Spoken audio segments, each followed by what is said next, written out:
After my rebirth, I deliberately avoided the chance to ride in the luxury car with my secret crush. I constantly reminded myself that I was just a driver's son. But when Gu Qinghan saw the empty seat next to her, for the first time, she actually called the driver Uncle. Uncle Mew, are you leaving right now? My dad was completely taken aback. Miss, is there something else you need? Gu Qinghan suddenly felt an inexplicable surge of annoyance. Aren't we waiting for Mu Chen today?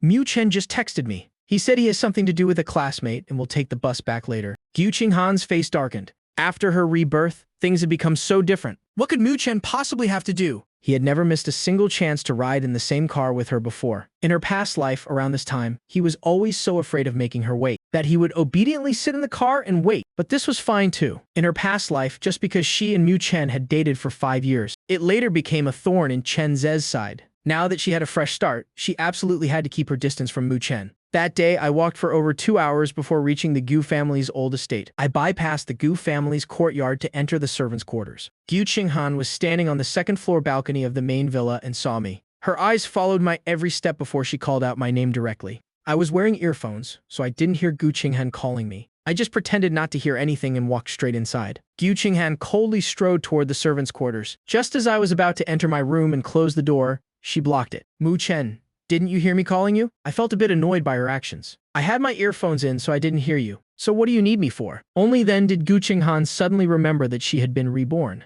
Right now, we hadn't known each other for long and weren't close at all. Why didn't you take Uncle Musk's car after school today? My tone was full of distance. Are you kidding me? You're the boss, and my dad is the driver. With my status, how could I possibly be worthy of riding in the same car as you? I overstepped my boundaries before, but it won't happen again. I hope Miss Gu won't blame my dad. Gu Qinghan's face instantly turned icy. It's best that you know your place. If Grandpa asks about you later, you'd better explain it clearly yourself. I wasn't the one who kicked you out of the car. With that, she angrily slammed the door and left. My heart remained completely calm, without a single ripple. In this life, I absolutely won't repeat the same mistakes. I've already applied to live in the dorms, but I still have to wait a few days for a spot to open up. The next morning, I woke up early and waited by the road for the bus. Meanwhile, Gu Qinghan had just woken up and saw me leaving for school from her balcony. She stared at my back with a deep, brooding gaze. Don't think pulling these stunts will get my attention. A few minutes later, my bus arrived. The bus was packed, so I had to squeeze through the crowd to get to the back. Just as I found a steady place to stand, I suddenly felt someone pushing from behind. Turning around, I saw a middle-aged man. He was standing right behind me, wearing a creepy smile. I wanted to move somewhere else, but this guy stubbornly refused to budge, insisting on pressing right up against me. Right at that moment, a stunningly beautiful girl appeared out of nowhere, squeezing in while holding a potted cactus. She said, "Excuse me," while using the thorny cactus to clear a path. Very quickly, she squeezed right in front of that middle-aged man. The man reacted a bit too slowly and got pricked in the hand by the cactus thorns. Are you crazy? Bringing a cactus onto a bus? Can't you watch where you're going? The girl stood firmly in the spot where the man had just been, then offered a half-hearted apology. My bad. I'll be more careful next time. Thanks for understanding, mister. The middle-aged man glared at me, then angrily turned around and moved away. I looked over at the girl, only to find her looking down at me as well. Her sharp gaze made it feel like she was looking at an idiot. We stared at each other for a few seconds before I couldn't help but ask, "Are you making fun of me?" The girl paused for a moment. "Be careful when you take this bus from now on. There are a lot of perverts like that around. I've seen it happen a few times." Only then did it dawn on me. So she was actually helping me just now. Thanks for helping me out. My name is Mu Chen. I'm studying stage screenwriting at University A. What about you? Su Xiaowei, a freshman at University B. As we chatted, the bus arrived at the stop. University A and University B were only 2 streets apart. After getting off, I was about to say a few more words of thanks. But Su Xiaowei had already stretched her long legs and quickly walked toward the school across the street. I also turned around and headed to class, not thinking much more about it. This year's freshman welcome ceremony was especially lively. This time, Gu Qinghan was performing the finale. Everyone wanted to see what this Gu family heiress from Nanjing actually looked like. I was the only one who couldn't care less, because I didn't want to see Gu Qinghan at all. But Shen Haoshuan insisted on dragging me along no matter what. You only live once, man. We worked so hard to get in here.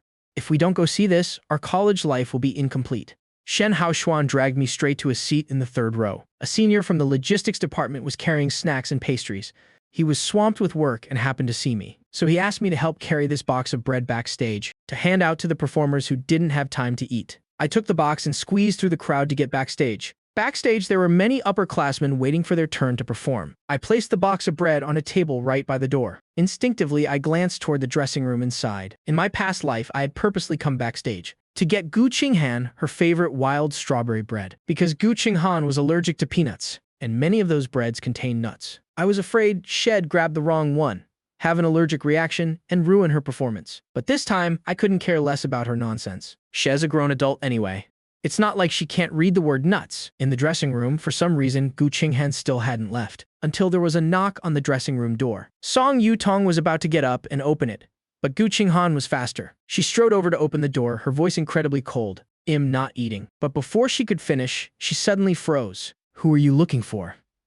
The male student standing outside was startled by Gu Qinghan's expression. "Miss Gu, I heard you have a performance tonight." With a loud bang, Gu Qinghan's face darkened, and she slammed the door shut. She turned around and sat back on the sofa, radiating an icy aura that could freeze anyone. Song Yutong scratched her head. "Qinghan, don't you like Zhao Yanchen?" Gu Qinghan blanked out for a second. "I didn't see clearly just now." "Didn't see clearly then? Who did you think it was?" Gu Qinghan didn't answer.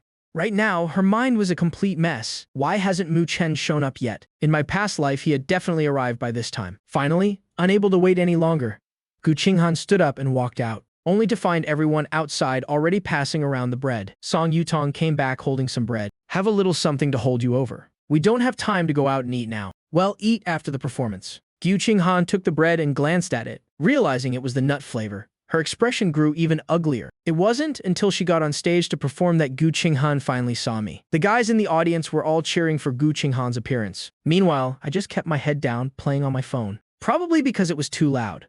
I even put my earphones in. Gu Qinghan finished singing a song about first love. The atmosphere in the venue was completely ignited. Many people went up on stage with bouquets of flowers for her. Gu Qinghan had already received several bouquets, but she didn't leave the stage right away. She didn't know why, but she couldn't help looking in my direction. At that moment, Shen Haoshuan in the third row turned around holding 2 bouquets. He shoved one into my arms. "Mu Chen, I'm gonna go up and give Gu Qinghan some flowers. Wanna come with me?" I handed the bouquet back to Shen Haoshuan. "Are you kidding me? Give flowers to Gu Qinghan? I'd rather give them to a dog." I glanced up at the stage and suddenly remembered something. In my past life, Song Yutong had helped me quite a bit, so I said, "Sure, let's go." "Well, go up together." Meanwhile, on stage, Gu Qinghan suddenly remembered that in her past life, she hadn't accepted my flowers. This time, she was definitely going to accept them. After all, she knew I genuinely liked her. Even if she didn't love me, she still had some affection for me. Gu Qinghan stood there, her eyes glued to me, as I walked onto the stage holding the flowers. She didn't even realize it herself. When I walked up to her, she habitually reached out a hand, reaching out, ready to accept my bouquet. To her complete surprise, I walked right past her and handed the bouquet to Song Yutong, who was standing behind Gu Qinghan. I smiled and said, "Your performance just now was amazing. Can I give this bouquet to you?" Song Yutong was stunned for 2 seconds before standing up to accept the flowers. "Of course you can." "Thank you." After giving the flowers, I immediately turned around and walked off the stage. Without even sparing a single glance at Gu Qinghan, Song Yutong caught Gu Qinghan's eye with a bewildered expression. Gu Qinghan suddenly turned her head. "What exactly is going on between you and Mu Chen?" Song Yutong was speechless. What do you mean? What's going on? "I barely even know him." "Qinghan, do you think he did that on purpose? Just to get your attention?" Who does he think he is? Why would I ever give him the time of day?" By the time I got back to the Gu estate, it was already 10 p.m. Seeing me return, my dad immediately came over and asked, "Mu Chen, did you see the young miss at school today? She didn't ask you to pick her up today. It's past 10 now and She's still not back. Her phone is turned off too. Madame Gu is frantically looking for her everywhere." I unlocked my phone and tapped into the school's freshman group chat. "Tell Madame Gu not to worry. They probably went out for karaoke." All right. I'll go report this right away, so she doesn't send someone to ask you again later." From the photos in the group chat, I could also see a fairly handsome guy sitting next to Gu Qinghan. That was Chen Zhe. Sure enough, they were still together. Early the next morning, Gu Qinghan staying out all night made Madame Gu furious. I was worried Madame Gu would catch me for questioning. So I woke up early and left the house long before. As soon as I got on the bus, I spotted Su Xiaowei. Today, Su Xiaowei was holding a crystal-clear succulent. I was a bit worried about running into that middle-aged guy from last time, so I immediately walked over to Su Xiaowei and greeted her with a smile. Su Xiaowei quietly made some room, almost shielding me on the inside. I was a bit touched by her thoughtfulness, so I initiated a conversation. "Xiaowei, what kind of plant is that in your hands? It's so pretty." I stared at it for a long time but didn't reach out to touch it. This succulent looked exactly like the graduation gift I received in my past life. Su Xiaowei said, "It's called a neon light haworthia. Do you like it?" I nodded. "I do. It looks as beautiful as crystal." Before I could even finish my sentence, Su Xiaowei pushed the Hallworthia toward me. Take it. It's for you. I instinctively reached out to take it, a bit surprised. Are you really giving this to me? Su Xiaowei showed no emotion. You like it, don't you? Just take it. I have plenty of them at home. Only then did I remember she was a student at the agricultural college. She was probably really good at growing these things. Last time, she was holding a cactus too. Besides, a small potted succulent probably didn't cost much. I happily accepted it. Thanks, Xiaowei. Next time, I'll treat you to bubble tea. Su Xiaowei looked at me with a deep gaze, then took out her phone. Then don't go back on your word. Let's add each other first. I also took out my phone to add her. Sure, I definitely won't go back on my word. Very soon, the bus arrived at the stop. This time, Su Xiaowei didn't leave right away. Instead, she specifically stopped to say goodbye to me. I was a bit surprised. After waving goodbye to Su Xiaowei, I carried the potted plant into the classroom. Shen Haoshuan rushed in right on time and sat next to me. He looked a bit excited. I stayed up all night, catching up on the gossip in the group chat. Word is that little princess of the Gu family is already dating the heartthrob from the Polytechnic University. Of course, I knew the Polytechnic heartthrob was Chen Zhe. Chen Zhe originally planned to study abroad, but because of some family issues, he couldn't go. So he had to bitterly take the college entrance exam and ended up at the Polytechnic University. Right now, college had just started. Chen Zhe's family situation wasn't looking too good. He wanted to cling to Gu Qinghan, a super rich, second-generation heir like her. And Gu Qinghan had fought with her family over Chen Zhe, even refusing to go abroad. Those two were truly a match made in heaven. By now, they were probably inseparable in Chen Zhe's rented apartment. Shen Haoshuan looked at my calm expression, a bit speechless. Mu Chen, aren't you shocked? Gu Qinghan is actually dating someone. What does the young Miss Business have to do with me? If I had time to gossip, I'd rather go work another part-time job. Shen Haoshuan nodded. True, the young miss can date whoever she wants. A moment later, Shen Haoshuan spoke up again. Mu Chen, is this rainbow Haworthia yours? Unbelievable. And you were just complaining to me about being poor, yet you bring a 4-figure potted plant to class. I was stunned too. Are you kidding me? This tiny little succulent is worth 4 figures. Shen Haoshuan examined it closely for a minute. Not just that, it's definitely worth way more. This thing has to be worth 5 figures. Easy. I searched online for a long time and found that the price of this succulent was indeed not cheap. Looking at its condition, Su Xiaowei must have poured a lot of heart and soul into caring for it. Then I took out my phone and found Su Xiaowei's social media account. I snapped a picture of the rainbow Haworthia and sent it over. Xiaowei, what time do you get out of class this afternoon? Let me bring this plant back to you. Su Xiaowei replied with a question mark. Didn't you really like it? I already gave it to you. Why return it? This is too valuable, and besides, I'm afraid I won't be able to keep it alive. It's better if I just bring it back to you. After another long while, Su Xiaowei finally replied with one sentence. I'm not taking it back. Then, I received a forwarded message from her with instructions on how to care for the rainbow Haworthia. Just take care of it like this. If there's anything you don't understand, ask me. I locked my phone, looking at the succulent in front of me with a changed expression. However, things didn't stop there. Shen Haoshuan suddenly stared at my rainbow Haworthia and blurted out, "Oh my god, Mu Chen.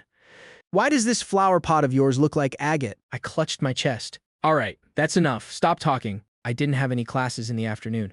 The whole way back, I cradled it like a treasure. I brought the potted plant back to my room. My stepmother, Zhang Lan, who lived in the next room, called me from outside the window. Mu Chen, Madam wants you to go over and talk to her. The moment I heard Madam Gu, I reflexively felt a bit annoyed. During the 5 years I was with Gu Qinghan in my past life, Madam Gu always found ways to make things difficult for me whenever Gu Qinghan wasn't around. The dorm I applied for wouldn't have results for another week, so I still had to stay here for another week. I walked up to Madam Gu and asked obediently, "What would you like me to do, madam?" If it's something I can do, I definitely won't refuse. Qinghan skipped class again. Her academic advisor called me today and said she hasn't been to class for 2 days now. And this is just the beginning of the semester, Madam Gu said, looking utterly heartbroken. But I didn't feel the slightest bit moved, because I knew the school's advisor would never dare call Madam Gu to report Miss Gu skipping class. The little princess of the Gu family who would dare offend her, whether she went to class or not, who would dare interfere. Mu Chen, don't you go to the same school as Qinghan? You even take some general education classes together. Could you help me keep an eye on her? Whenever she skips class, just text me and let me know right away. Come on, let's add each other so we can stay in touch. I knew very well that Madam Gu wasn't actually angry about Gu Qinghan skipping class. She was angry because Gu Qinghan was skipping class to go on dates with Chen Zhe. The same thing happened in my past life. But back then I had feelings for Gu Qinghan, so I told her about it. As a result, every time, Gu Qinghan would show up to class first, wait for me to take a picture and send it to Madam Gu for attendance, and then slip away. Later, when Madam Gu found out, she took all her anger out on me. This time, I wasn't going to help Gu Qinghan anymore. Just as I was about to refuse, Zhang Lan reached out and patted my back. Isn't it just taking a picture of Miss Gu? It's not that hard. Don't worry, madam. Mu Chen can definitely do it. With that, she took out her phone and scanned Madame Gus' QR code. Then she forwarded Madame Gus' contact card to me. I walked out with Zhang Lan, my face dark. I'm not taking those pictures. You promised her, so you go do it yourself. After saying that, I turned around and walked straight back to my room. I clearly understood Madame Gus' intentions because I had been constantly tailing Gu Qinghan recently. Madame Gu definitely couldn't ignore it, and Gu Qinghan absolutely hated being monitored by others. That's why Madame Gu told me to secretly take pictures of Gu Qinghan. It would make her hate me while also stopping her from getting close to Chen Zhe. Past 10 p.m., Gu Qinghan finally came home. As soon as she got home, she got into an argument with Madame Gu. They argued for nearly an hour. Gu Qinghan stormed out of the villa in a rage. She walked straight to the gazebo next to the small building. That gazebo was right across from my bedroom window. In my past life, I used to frequently stand by the window and secretly watch Gu Qinghan. Gu Qinghan stared coldly at the window, silently counting in her head. Every time she counted to about 20, that driver's son would run out to find her, either bringing her food or handing her an umbrella, or sometimes just coming out to look at her for a bit. But unexpectedly, with a soft click, the window she was staring at suddenly slammed shut. Right after that, the curtains were drawn tightly shut. Gu Qinghan froze, her face full of disbelief. Her face darkened as she walked up to the window and knocked a few times. I didn't expect Gu Qinghan to actually come and knock on my window. I stood silently in my room for a few seconds before stepping outside. Miss Gu, do you need something from me? Gu Qinghan looked at me with a very complex gaze. Why did you close the window? Closing the window is obviously to protect my privacy. It wouldn't be great if people could see inside my room. Gu Qinghan's face was as cold as ice. My behavior was completely different from my past life, but she thought this was definitely just me playing hard to get to grab her attention. If that's the case, then keep your window shut tight from now on. You're not allowed to open it. I rolled my eyes at her back. What a hot-tempered young miss. So annoying. Gu Qinghan suddenly stopped and turned to look at me. My mom told you to take pictures of me in class, didn't she? I was stunned. How did you know? Don't worry. I won't secretly take pictures of you. I didn't before, and I certainly won't in the future. Gu Qinghan let out a cold snort. She looked at me with a somewhat strange gaze. A few seconds later, she finally spoke. Just take them. If she told you to take pictures, then take them. I don't plan on skipping class anyway. With that, she turned around, ready to leave the courtyard. She remembered her past life, because I helped her cover things up with Madame Gu. I was severely scolded by her. This time, she didn't want me to get scolded like that again. But unexpectedly, I suddenly called out to her. Wait a minute. Gu Qinghan stopped, a smug I knew it looked clearly showing on her face. Sure enough, he still likes me. She asked arrogantly. What is it now? Only to see me pointing my phone camera right at her. Miss Gu, you just said I could take pictures of you, right? Do you mind repeating that one more time, so I don't get wrongfully scolded later? Gu Qinghan was furious. I said you can take pictures. Take them however you want, okay?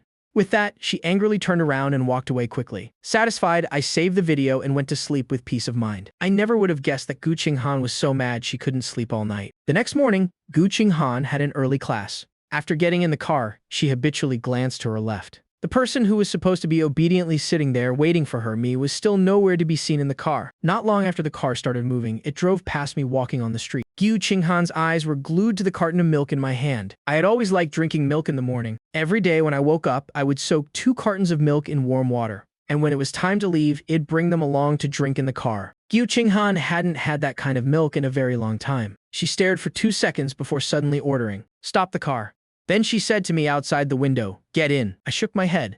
"Thanks, Miss Gu, but there's no need. I'll just take the bus." It was the first time Gu Qinghan had actively shown goodwill. Yet I didn't give her any face at all. She let out a cold snort. Suit yourself.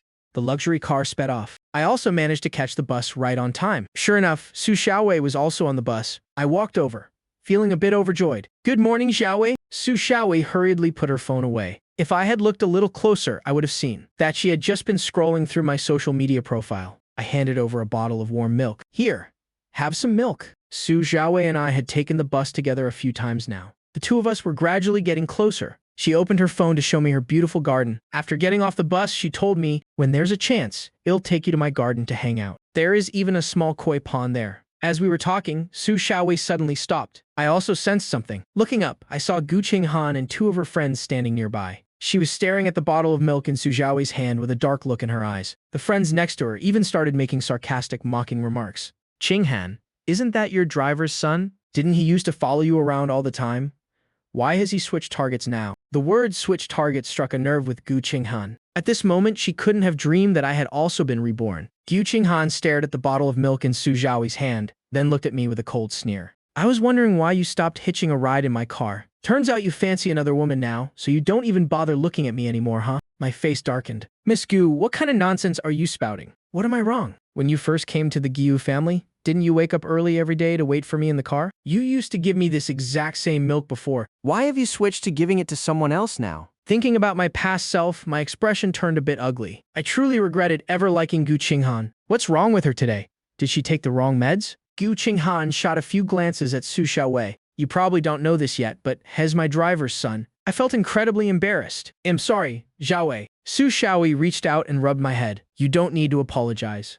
You didn't do anything wrong. I know this Gu Qinghan has a terrible personality, but I really didn't want to drag Su Xiaowei into this. You should hurry to class, or you'll be late. Su Xiaowei frowned and asked me, who is she? I stayed silent for 2 seconds. She's a psycho. Su Xiaowei paused for a moment, then hesitantly asked, is she your girlfriend? Of course not. Seeing how quickly I denied our relationship, Gu Qinghan let out a cold snort. As if I'd ever give the time of day to a driver's son. A fire of anger flared up in my chest. That's right. You wouldn't give the time of day to a driver's son. Then was the guy by your side for the past 5 years a ghost? Who asked you to give me the time of day anyway? Are you okay? If your brain is sick, go get it treated. Adding both lifetimes together.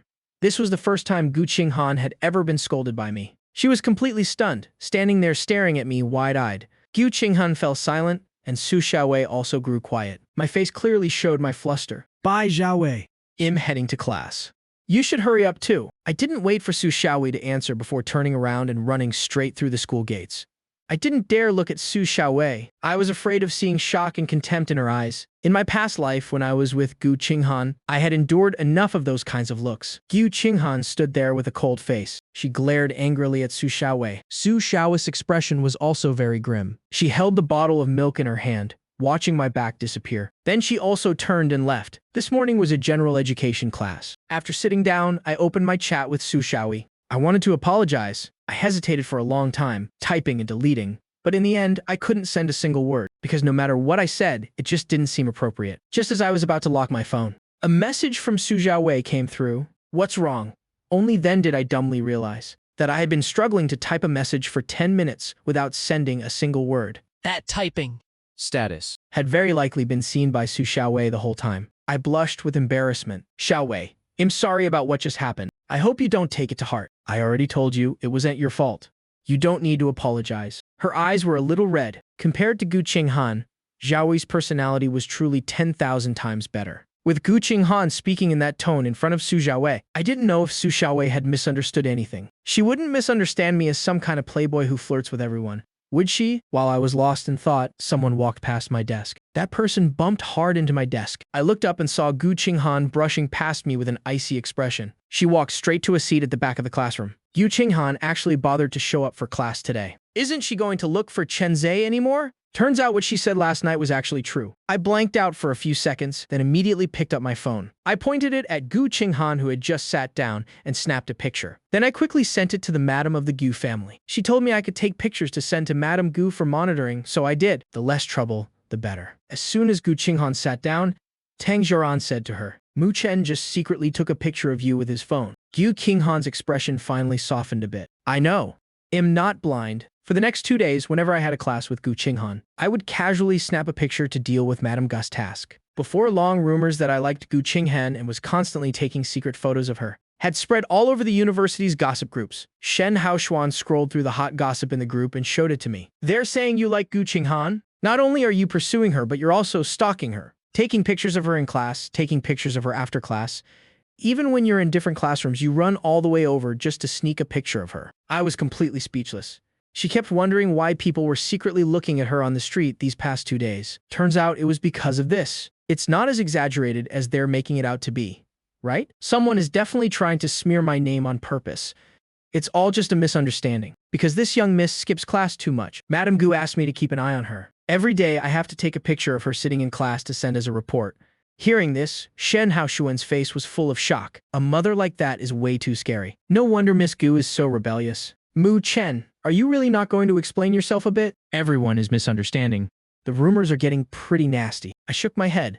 because I knew this business with Gu Qinghan wouldn't last much longer. In 2 weeks, something would happen to Chen Zhe's family, and he'd have to go abroad urgently. At that point, Gu Qinghan wouldn't have any more chances to skip class and look for him. Once Madame Gu was at ease, I wouldn't need to take pictures every day anymore. It really is true that you get what you hate the most. While going to get lunch, I happened to bump into Gu Qinghan again. I felt a bit unlucky. In my past life, if I wanted to see her, I had to rack my brains to create accidental encounters. Yet after my rebirth, for some reason, we kept bumping into each other constantly. You've been taking pictures of me for the past 2 days.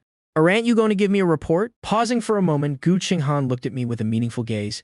You still have my picture saved in your phone's gallery, right? I looked at her with a hint of disgust. It's because you keep skipping class that Madame Gu makes me take pictures for attendance. Now that you're attending class every day, Madame Gu is very satisfied. What is there to report about that? Don't worry, I didn't save a single picture of you.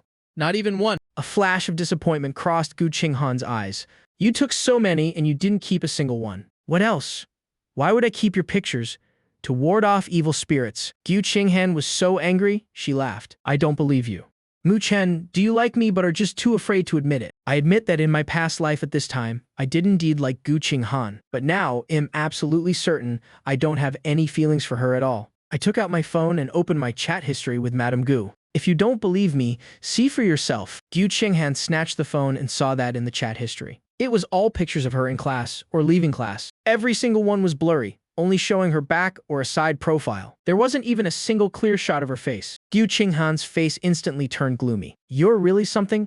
You help my mom monitor me, take pictures of me, and don't even bother getting my face in them. Do you hate seeing my face that much? I maintained an expressionless face, because there's nothing pretty about your face to look at anyway. Gu Qinghan sneered and nodded. Then tell me, whose face is pretty to look at? Is it Su Xiaowi's? Why are you suddenly bringing up Xiaowei out of nowhere? Xiaowei? That sounds awfully intimate. I'm older than you too. Why don't you call me sister? What exactly is your relationship with her? I reached out to snatch my phone back. Whatever our relationship is, it has nothing to do with you. Gu Qinghan's face darkened and she forcefully threw the phone onto the ground. With a loud crack, the phone screen shattered. I hurriedly picked up the phone. Gu Qinghan, are you sick in the head? The screen is broken. You have to pay for this. I'll send you the bill later. I hope Miss Gu won't try to bail on her debt. With that, I walked away immediately, not wanting to stay with Gu Qinghan for even a second longer. Gu Qinghan stomped her feet in anger. Serves her right. Before, when she knew I was taking pictures of her, she was so smug about it. She thought I was secretly in love with her, which was why she let me take them. Thinking that after taking the pictures, I'd definitely go home and secretly admire them. And now, she ended up making herself so mad she was seeing stars. On my way out, I passed through the food street to head back to school. I didn't expect Su Xiaowei from the school across the street to also be having lunch with her classmates on this street today. Su Xiaowei saw me first but didn't call out. She had been at the agricultural college for several hours this morning. There were still a few mud stains on her clothes. She didn't want to ruin her image in front of me. Plus, my expression didn't look too good either. Waiting until my figure gradually disappeared into the crowd, Su Xiaowei noticed that her table mates were also staring at me. The guy you were talking about, is that him? He looks like a good, well-behaved guy. I can't believe he's actually a perverted stalker. Su Xiaowei couldn't help but speak up. What are you guys talking about? What stalker? Gu Qinghan, the popular girl from University A. I don't know if you've heard of her. Word is, her driver's son is secretly in love with her. They even go to the same school. For the past few days, he's been following her around every day, secretly taking pictures of her. Her classmate opened a post on the forum. Look, the Gu family's eldest daughter has only been enrolled for 2 weeks. The guy secretly taking pictures is this dude right here. The post clearly showed a picture of me holding my phone, taking a picture of Gu Qinghan's back. Su Xiaowei recalled the words Gu Qinghan had said that morning. Could it be that Mu Chen really likes Gu Qinghan? She frowned slightly. Regardless, these posts aren't good for Mu Chen at all. I should probably get someone to take care of this. By the time I got back to school, I had already seen it too. That hot gossip about me secretly taking pictures of Gu Qinghan. But very soon after, that piece of news was deleted. All news related to me was wiped completely clean. Shen Haoshuan was incredibly shocked. Is this the true power of the Gu family? They can wipe out all traces across the entire internet. I looked at my phone suspiciously. I felt like this probably wasn't Gu Qinghan's doing. But if it wasn't Gu Qinghan, who else would do something like this?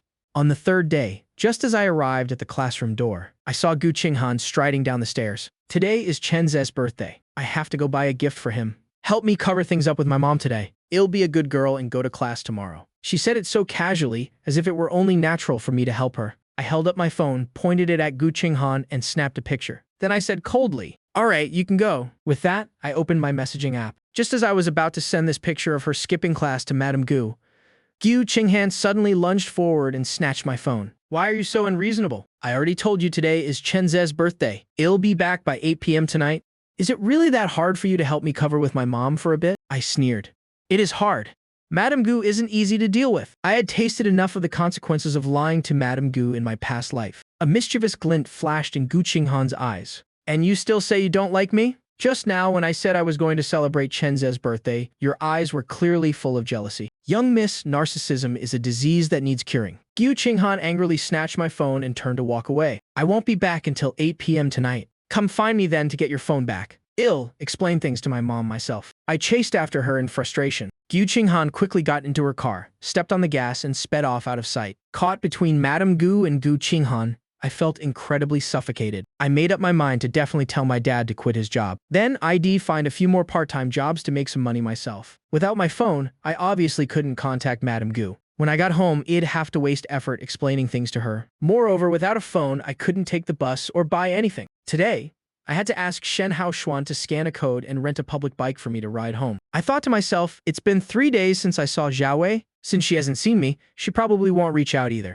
Meanwhile, Su Xiaowei timed it perfectly to arrive at the bus stop. After waiting for about 10 minutes, she got on the bus I was most likely to take. When it reached a familiar stop, she immediately stood up straight, staring intently at the front door. But even as the bus doors closed, she still didn't see me get on. A hint of disappointment flashed in Su Xiaowei's eyes. Ever since the last time we got off the bus and ran into Gu Qinghan, I hadn't taken the bus anymore. Is he avoiding me? Or is he deliberately trying to draw a line with me because of Gu Qinghan? A while later, she found my social media account and sent a message. How's the rainbow Haworthia doing lately? Remember to give it some sunlight, but absolutely don't let the sun be too harsh. After sending that casual check-in message, she began anxiously waiting for a reply. However, the entire morning passed and Su Xiaowei still hadn't received a response. Waiting all the way until dusk, I still hadn't replied. Tossing and turning all day, she finally decided to send one more message to ask. Why aren't you answering me? Don't tell me you killed it. This time, the response came very quickly. Don't send messages to Mu Chen anymore. Su Xiaowei's face suddenly fell. She replied with a question mark.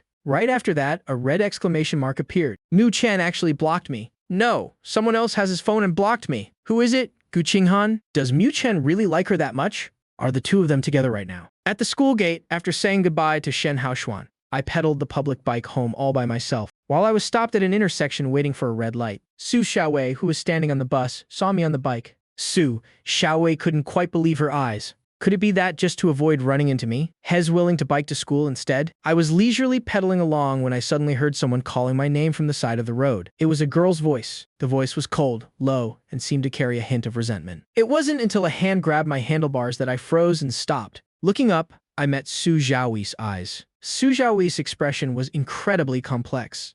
Have you been biking to school lately? It's such a long way. How long does it take you to get there? She wanted to confirm with me whether I was worried about Gu Qinghan getting angry and didn't want to see her on the bus, which was why I was miserably biking home. If that was the case, she wouldn't take the bus anymore. At this point, I still had no idea that Su Xiaowei had been blocked on social media. Xiaowei, why are you here? Su Xiaowei replied with a guilty conscience. I was just passing by. That's quite a coincidence. I pushed my bike and walked alongside Su Xiaowei. I honestly explained. This morning when I got to school, Gu Qinghan snatched my phone. Now I don't have my phone, so I can't scan my bus pass. I had to ask a friend to scan this bike for me so I could clatter my way home. Su Xiaowei had been restless all day. She never in a million years expected this to be the answer. You mean your phone is with Gu Qinghan? I nodded. She skips class a lot, so Madame Gu asked me to keep an eye on her. But she found out and threw a massive fit. So she just stole my phone to stop me from contacting Madame Gu. So that's how it is? Su Xiaowei secretly felt relieved. Good thing she had decided to get off the bus earlier to find me and ask for the truth. It suddenly started to drizzle. Su Xiaowei looked up at the sky. It's raining. Stop biking and let's go take shelter first. Have you had dinner yet? I obediently nodded. I've eaten. Su Xiaowei had to ask next. Then have you had bubble tea yet? I found this question a bit strange. I haven't had any today. Then let's go. I'll treat you to some bubble tea. The rain had started to come down harder. People on the street were scattering in all directions. Su Xiaowei pulled me along as we ran. There were already a lot of people taking shelter at the mall entrance. Su Xiaowei grabbed my sleeve and squeezed her way inside. The atmosphere in the bubble tea shop was a bit subtle, Both of us silently watched the rain outside the window. In reality, we hadn't even met that many times. I didn't know what to say, and Su Xiaowei didn't know what she was thinking about either. Being pulled away by Su Xiaowei to take shelter from the rain, I was completely unaware that Gu Qinghan, who was out celebrating Chen Ze's birthday, was actually incredibly restless. Chen Ze knew that Gu Qinghan had always liked him, but before, she had always kept her distance from him and had never agreed to date him. But recently, he suddenly felt insecure because he realized that Gu Qinghan cared about that old driver's son more than he thought. Taking advantage of this birthday, Chen Ze wanted to directly confirm his relationship with Gu Qinghan. But unexpectedly, upon hearing this, Gu Qinghan didn't show a happy expression at all. She looked at the heavy rain outside the window and frowned slightly. She took a phone with a shattered screen out of her bag. Chen Ze looked suspiciously at the phone in Gu Qinghan's hand. Alarm bells immediately went off in his head. Qinghan, whose phone is that? Gu Qinghan's mind was a complete mess. Mu Chen, your driver's son, right? Why do you have his phone? Gu Qinghan tapped the phone screen, seeing that the time was already 8:40 p.m. this morning, to stop Mu Chen from snitching to Madame Gu about her skipping class to hang out with Chen Zi. She had outright snatched his phone. Now it was so late and it was raining heavily outside. Who knows how Mu Chen is doing right now? Gu Qinghan felt a bit troubled. She wanted to stay with Chen Ze but felt compelled to go back. Finally, she said to Chen Ze, Why don't you come home with me? Stay at my place tonight. "I'll drive you to school tomorrow morning." Chen Ze froze for a moment. He had only been to the Gu family's old estate when he was a child. Since growing up, he hadn't set foot there once. It seemed Gu Qinghan really wanted to lock down their relationship this time. By the time they arrived, it was already 9:30 p.m. The first thing Gu Qinghan asked the butler was, "Tell Mu Chen to come see me." "Miss, Mu Chen hasn't returned yet. Has still not back." Gu Qinghan immediately felt annoyed. Because she had my phone, she promised to be back by 8 p.m. That was why she rushed to bring Chen Zi back from the hotel. And yet, I was nowhere to be seen. The butler hurriedly explained, "Miss, it's late and raining heavily. Perhaps Mu Chen didn't bring an umbrella. Let me call to see where he is, then have driver Mu pick him up." The butler had just made the call. When my phone rang from inside Gu Qinghan's bag, she irritably turned off the phone. "Don't bother with him. If he doesn't have an umbrella, can't he just buy one himself?" Saying that, she suddenly remembered, how could I buy an umbrella without my phone? Forget it. "I'll go to the school to pick him up." The butler quickly stopped her. "It's better if you don't go, miss. Madam has been waiting for you." Madame Gu was furious today because she couldn't reach Gu Qinghan, nor could she call me. Now seeing that Gu Qinghan dared to bring Chen Ze home, she didn't look happy at all. The butler then looked at Chen Ze. "Mr. Chen, I've prepared the guest room for you. Why don't you head to your room and rest first?" Chen Ze looked at Gu Qinghan, looking a bit wronged. "Qinghan, can I go to your room?" The butler felt this was highly inappropriate. Madame Gu was already in a rage. Wouldn't this just be adding fuel to the fire? Gu Qinghan ignored the old butler's warning look. Sorry. Zay, I can't go with you right now. Just go up to my room and rest for a bit. I need to go see my mom." Meanwhile, Su Xiaowei and I were sitting in a coffee shop. Su Xiaowei took the initiative to suggest, "The rain probably won't stop anytime soon. Instead of just sitting here waiting, why don't we go upstairs and watch a movie?" I felt like we weren't close enough to go to the movies together. "Xiaowei, you really don't have to stay here with me. I can just wait here by myself until the rain stops. Did you forget about running into that creep on the bus last time? It's getting late, you're all alone, and you don't have your phone. It's not safe. Are you really planning to just ride your bike back in the rain?" Su Xiaowei stared at me, her gaze a bit strict. Meeting her eyes, I unconsciously shook my head. Su Xiaowei stood right up. "Let's go. A movie will take your mind off things. How about that animated movie that's really popular right now?" I couldn't shake the feeling that something was off. Before I could even open my mouth, Su Xiaowei was already looking down at her phone. "It starts in 20 minutes.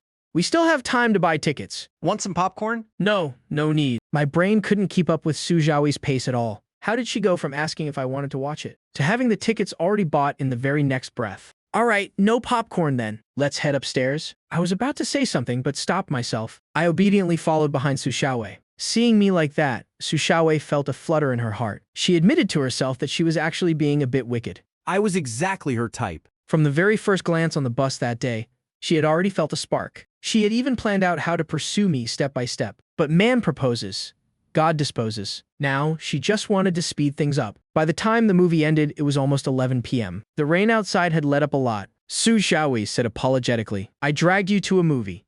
I didn't expect it to be this late when we got out. Your family isn't worried, are they?" I shook my head. "I used your phone to call my dad.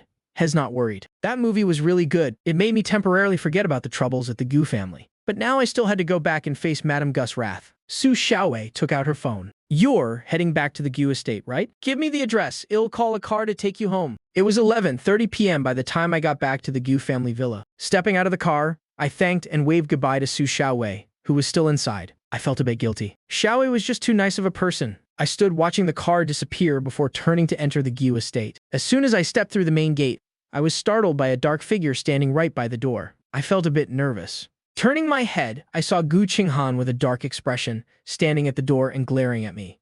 "Miss Gu, what are you doing standing here?" Gu Qinghan's voice was bone-chillingly cold. "Didn't I tell you to be home by 8? Why are you back so late? I couldn't help but feel that Gu Qinghan's attitude toward me lately was very strange. "Miss Gu, this is my private business. I don't need to report to you, do I? Can I have my phone back now?" The fleeting look of disgust in my eyes made Gu Qinghan's heart ache. She took out the phone but didn't hand it back right away. Instead, she stared at me and asked sternly, Whose hat are you wearing? I froze. Only then did I realize I was still wearing Su Xiaowei's hat. Oh, it rained tonight, and I didn't have my phone, so I couldn't buy an umbrella. A kind upperclassman lent me her hat. As I spoke, I stepped forward and snatched the phone back from Gu Qinghan's hand.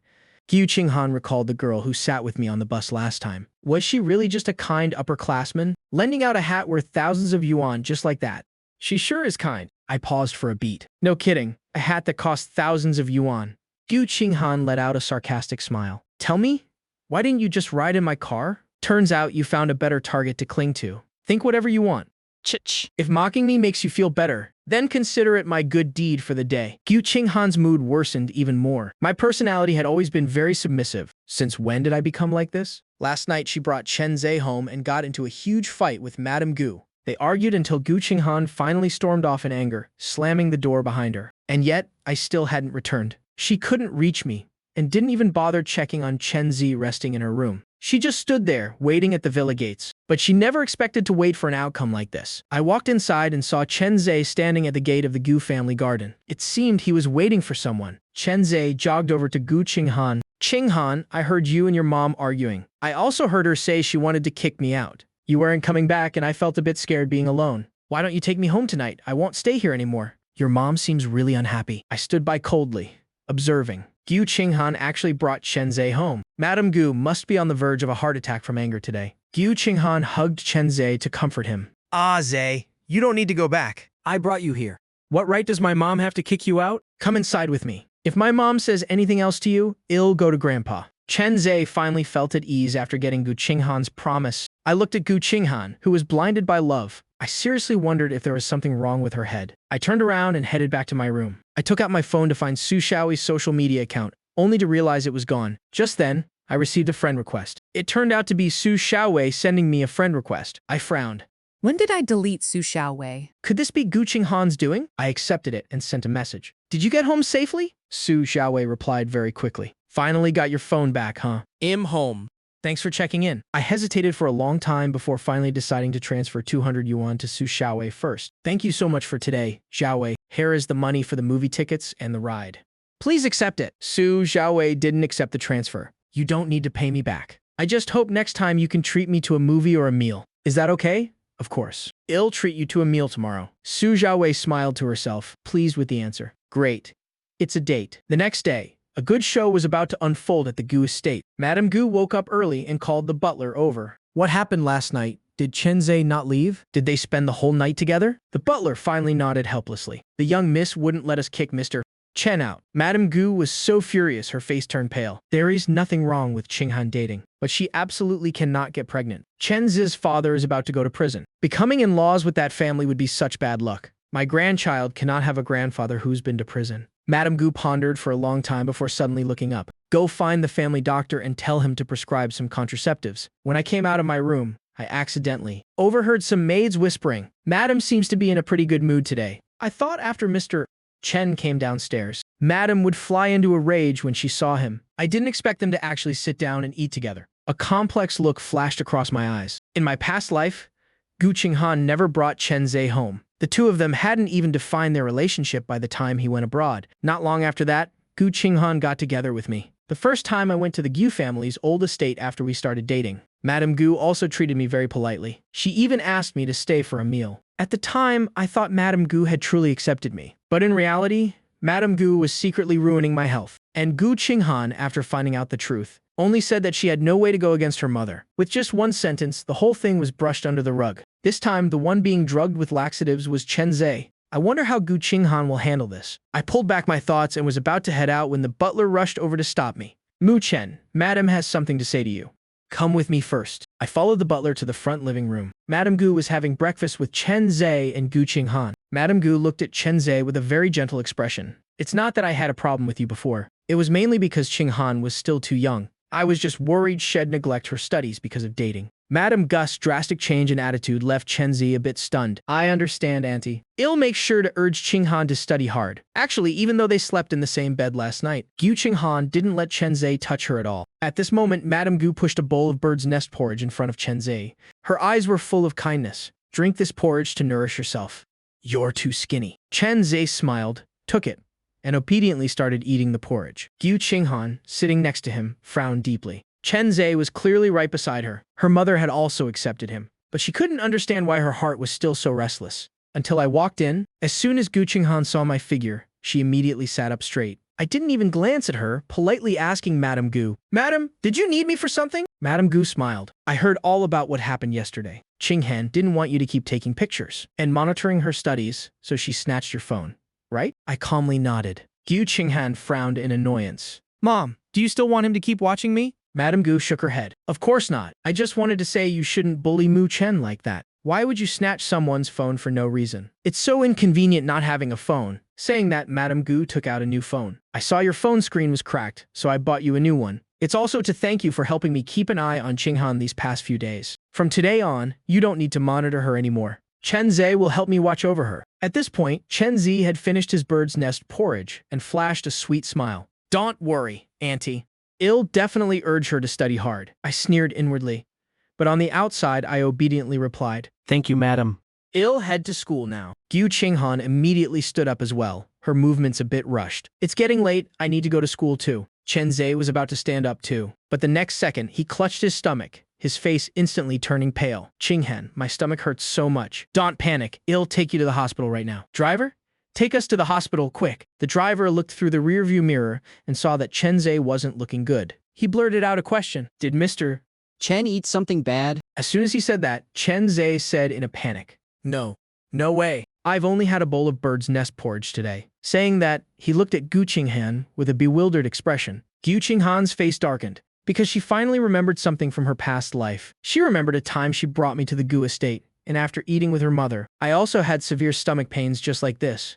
At the time, they ran all sorts of tests. It took 3 days to find out it was because I had ingested an overdose of laxatives. Because of that, Gu Qinghan got into a massive fight with me. She thought I had taken the laxatives myself to throw a tantrum. I suspected Madame Gu did it, but Gu Qinghan didn't believe me. Now, looking at Chen Zhe's symptoms, it was exactly like the image of me in her memories. Chen Zhe uttered weakly, Qinghan, could there have been something wrong with the bird's nest porridge I just drank? Gu Qinghan suddenly shouted, Stop the car, driver. Take Azzi to the hospital first, I'll come later. She strode back to the Gu family villa. At this moment, Madame Gu was instructing the servants to clear the dishes. Gu Qinghan stared coldly at the servant. Hold on, keep the bowl Chen Zhe just used for me. Madame Gu looked at Gu Qinghan in astonishment. Gu Qinghan's expression was terrifyingly dark. Tell me that bowl of bird's nest Chen Zhe just had? Did you put something in it? Qinghan, you're so blinded by love, you're beyond saving. Chen Zhe has a stomachache and you suspect I drugged him. I'm your own mother, how could you question me like this? That's right.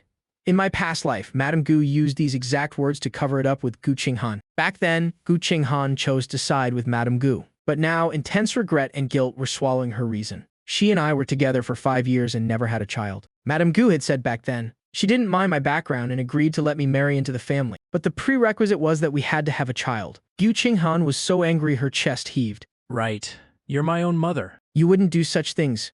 Today you agreed to let Chen Zhe and me be together. Later you'll also agree to let me marry him. But the prerequisite is that we must have our own child, right? Madame Gu froze. How did Gu Qinghan know her plan? Gu Qinghan looked at Madame Gu's expression and screamed in breakdown. Are you even human? How can you be so vicious? I had already anticipated the drama at the Gu family, but I didn't have the slightest interest in it. In this life, everything about the Gu family had nothing to do with me anymore. As soon as I got on the bus, I instinctively looked for Su Xiaowei. Sure enough, Su Xiaowei was standing in the back section, looking straight at me. I squeezed my way over. Good morning. Su Xiaowei's eyes held a smile. Good morning. I brought your hat back. I washed it yesterday, but it's still not dry today. I'll return it to you tomorrow when it's dry. Su Xiaowei looked at me and smiled. Sure. Mu Chen, do you have classes this afternoon? I shook my head. No, but I have to go work part-time at a restaurant this afternoon. Which restaurant are you working at? It's a restaurant called Earthly Smoke and Fire. You've probably heard of it, right? Su Xiaowei paused for a moment. She hadn't just heard of it. That restaurant was opened by her mother. When Su Xiaowei and I got off the bus, she asked another question. Are you going to work part-time at Earthly Smoke and Fire every night from now on? I nodded.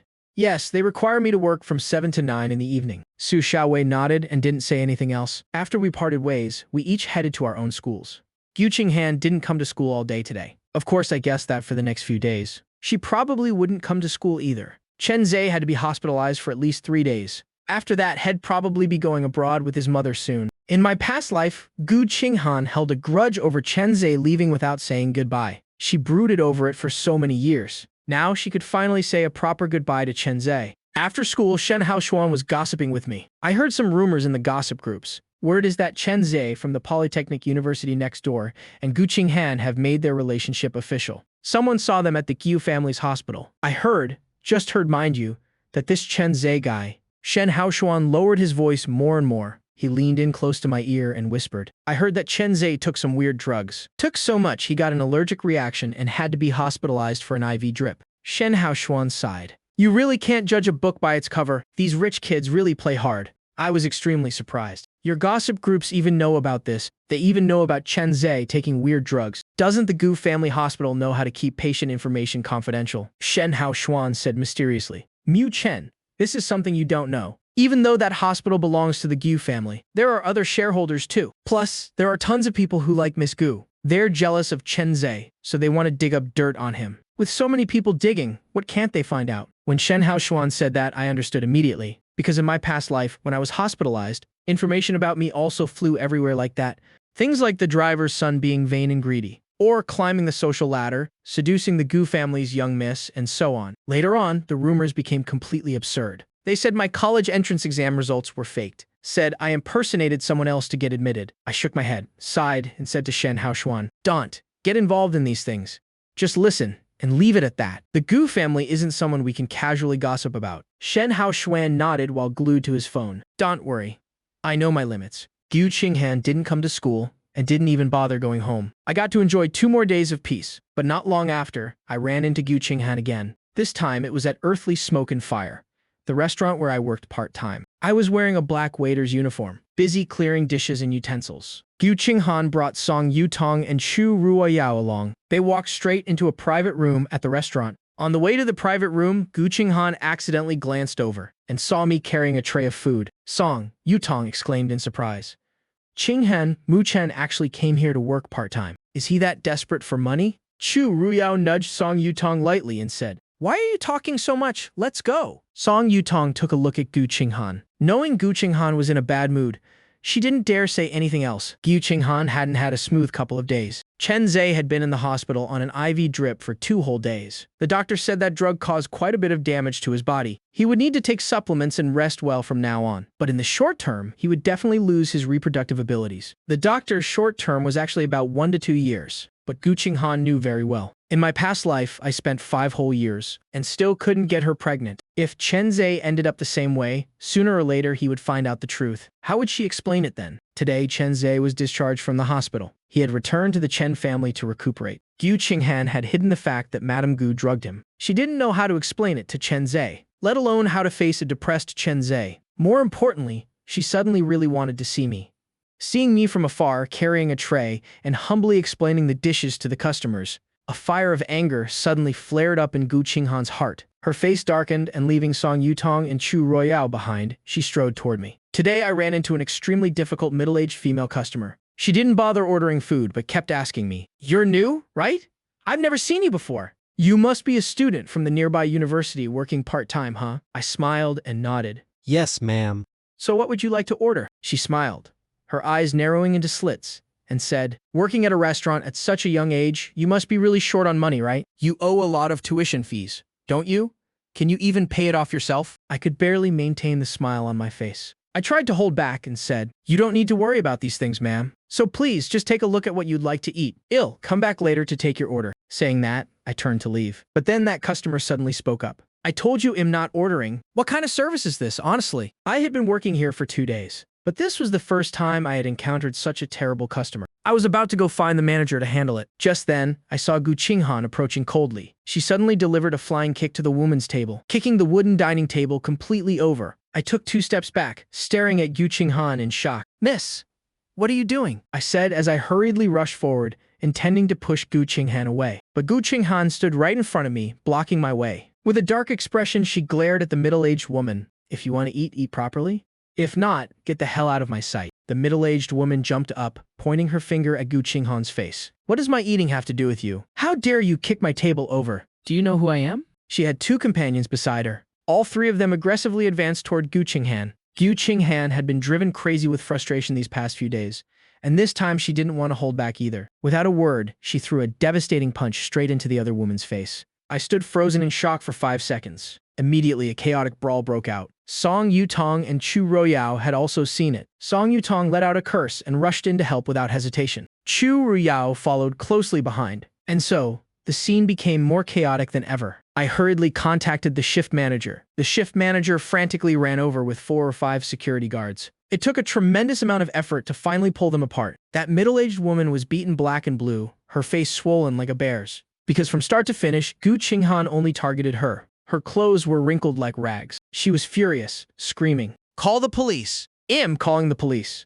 This incident caused a massive uproar. Everyone in the restaurant turned their eyes toward this direction. They started whispering, gossiping, and pointing fingers. The restaurant director, after hearing the bad news, felt his heart burning with anxiety and rushed out of his office. With one glance, he immediately spotted Gu Qinghan standing in the middle of the crowd. His heart involuntarily tightened. The director hurried over to Gu Qinghan, his face full of shock as he said, "Miss Gu, why did you suddenly drop by today? You didn't even give me a heads up." His tone clearly revealed his fear. After all, for a wealthy young lady like Gu Qinghan, the restaurant always had a dedicated private room for her. As a VIP member of the restaurant, Gu Qinghan was always someone the director took special care of. He didn't want to offend this VIP guest because of this incident. However, when the director's eyes landed on Gu Qinghan, his face instantly turned pale. Cold sweat poured down like rain. He saw that Gu Qinghan's hair and clothes were a bit disheveled. It was obvious she had just been in a fierce brawl. Who would be so bold and reckless to actually dare lay a hand on the eldest daughter of the Gu family? The director's heart pounded wildly as he stammered, "What exactly happened here?" The director's voice was filled with panic and anxiety. He knew full well that Gu Qinghan was Madame Gu's precious treasure. If Madame Gu found out her precious daughter got into a fight here and even got a cut on her lip, the consequences would be truly unimaginable. Madame Gu would definitely fly into a rage.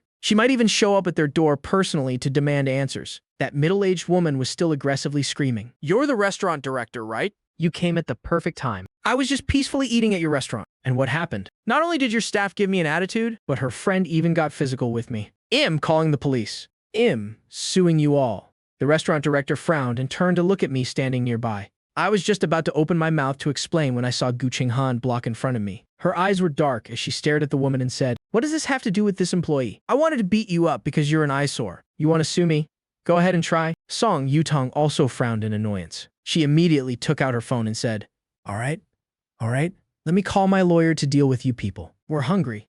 We're going to eat." The restaurant director understood very well in his heart. These young ladies were not people to be trifled with. He made a decisive choice and hurriedly ordered the security guards to take those 3 people to the office at the back of the restaurant. Then he turned to look at me, his tone a bit strict. "Come here for a second. Listen carefully, you must serve Miss Gu well. Absolutely no mistakes, understood?" I hurriedly nodded in response. "I understand, director." Seeing this, the director breathed a slight sigh of relief. He turned and hurried after the 3 beaten women into the office. He knew that this matter absolutely could not be blown out of proportion. Otherwise, not only would it affect the restaurant's reputation, but it could also bring disaster upon themselves and cause unnecessary trouble. More importantly, he didn't dare offend a major family like the Gu family. Therefore, the best approach right now was to start with the 3 beaten guests first. Negotiate carefully with them regarding compensation. Try to settle this matter as soon as possible. At worst, they just pay a bit more in compensation. It was still much better than offending the Gu family. Earthly Smoke and Fire operated on a membership basis, because the confidentiality here was excellent. Many tycoons and celebrities like to come here to dine and discuss business. Just renting a meeting room here for a day cost 5 figures. Many people who wanted to do business with the entertainment industry or build connections with tycoons couldn't avoid coming to this place. If people found out their members were beaten right in the restaurant, the impact on the restaurant's reputation would be massive. The restaurant manager followed behind Director Wang and asked in a low voice, "Director, how should we handle that new intern?" Director Wang was extremely annoyed at the moment, even though this was a customer issue. That new intern caused trouble on his very first day. He said with a bit of impatience, "Forget it. Pay him his wages and tell him not to come back." The restaurant manager nodded. "Yes, director. I'll go handle it right away." The restaurant manager went out to look for me but couldn't find me anywhere. After asking around, he found out that Gu Qinghan and I knew each other. By this time, I had already been called into the private room by Gu Qinghan. So he walked over to the door of Gu Qinghan's private room. Seeing the door closed, he heard Gu Qinghan's voice coming from inside. "So what if I hit her? Mu Chen, you still dare to lecture me? I was helping you. Were you expecting her to help you pay off your debts?" So you're that kind of person. I looked at her, speechless, and maintained a calm tone as I said, "Miss Gu, I didn't mean to blame you. It's just that things went a bit too far today. When we get home, Madam will probably interrogate me again." As soon as Madam was mentioned, Gu Qinghan suddenly slammed the table with a loud bang. Song Yutong frowned. "Qinghan, calm down." Gu Qinghan sneered. She stared at me and asked, "Mu Chen, are you just going to listen to my mom like that? You just do whatever she tells you to do." Gu Qinghan looked at my obedient and submissive demeanor and was so angry her lungs could explode. She thought to herself, "It's a pity I wasn't reincarnated. So I didn't know how Madame Gu had schemed against me in my past life, even damaging my body and making me lose the ability to have children. If I knew the truth, I probably wouldn't bother listening to her mother anymore."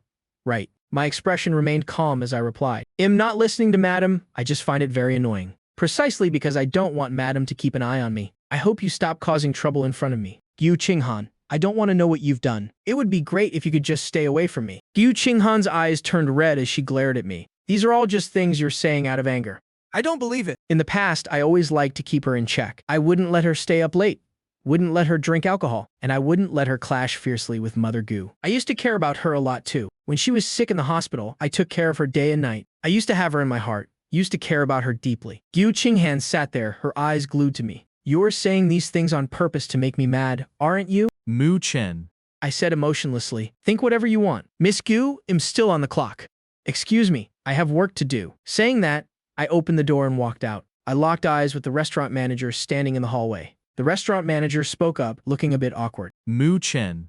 "Do you and Miss Gu know each other?" I nodded, a bit embarrassed. "She's my classmate." The restaurant manager felt that we didn't look like. We were just simple classmates. But he didn't ask any further. He said, looking a bit troubled, "Mu Chen, things got a bit too loud today. It had a very bad impact on the restaurant. Our boss doesn't know about this yet, but he'll definitely hold us accountable. You're an intern, you don't need to shoulder this. But from now on, you probably can't continue working here." The restaurant manager said it very tactfully. But I understood. I had been fired after working for less than 2 days. It was unexpected, but thinking about it, it made sense. This was my first time working a part-time job. I didn't expect it to end up like this. I felt a bit defeated, but I quickly pulled myself together. I went to apologize to the restaurant manager, feeling extremely guilty. Sorry, manager. "You hired me, and yet I caused trouble for you." The restaurant manager hurriedly waved his hand. It's fine. It's fine. "You don't need to apologize. Everyone knows this wasn't your fault. But there's no other way.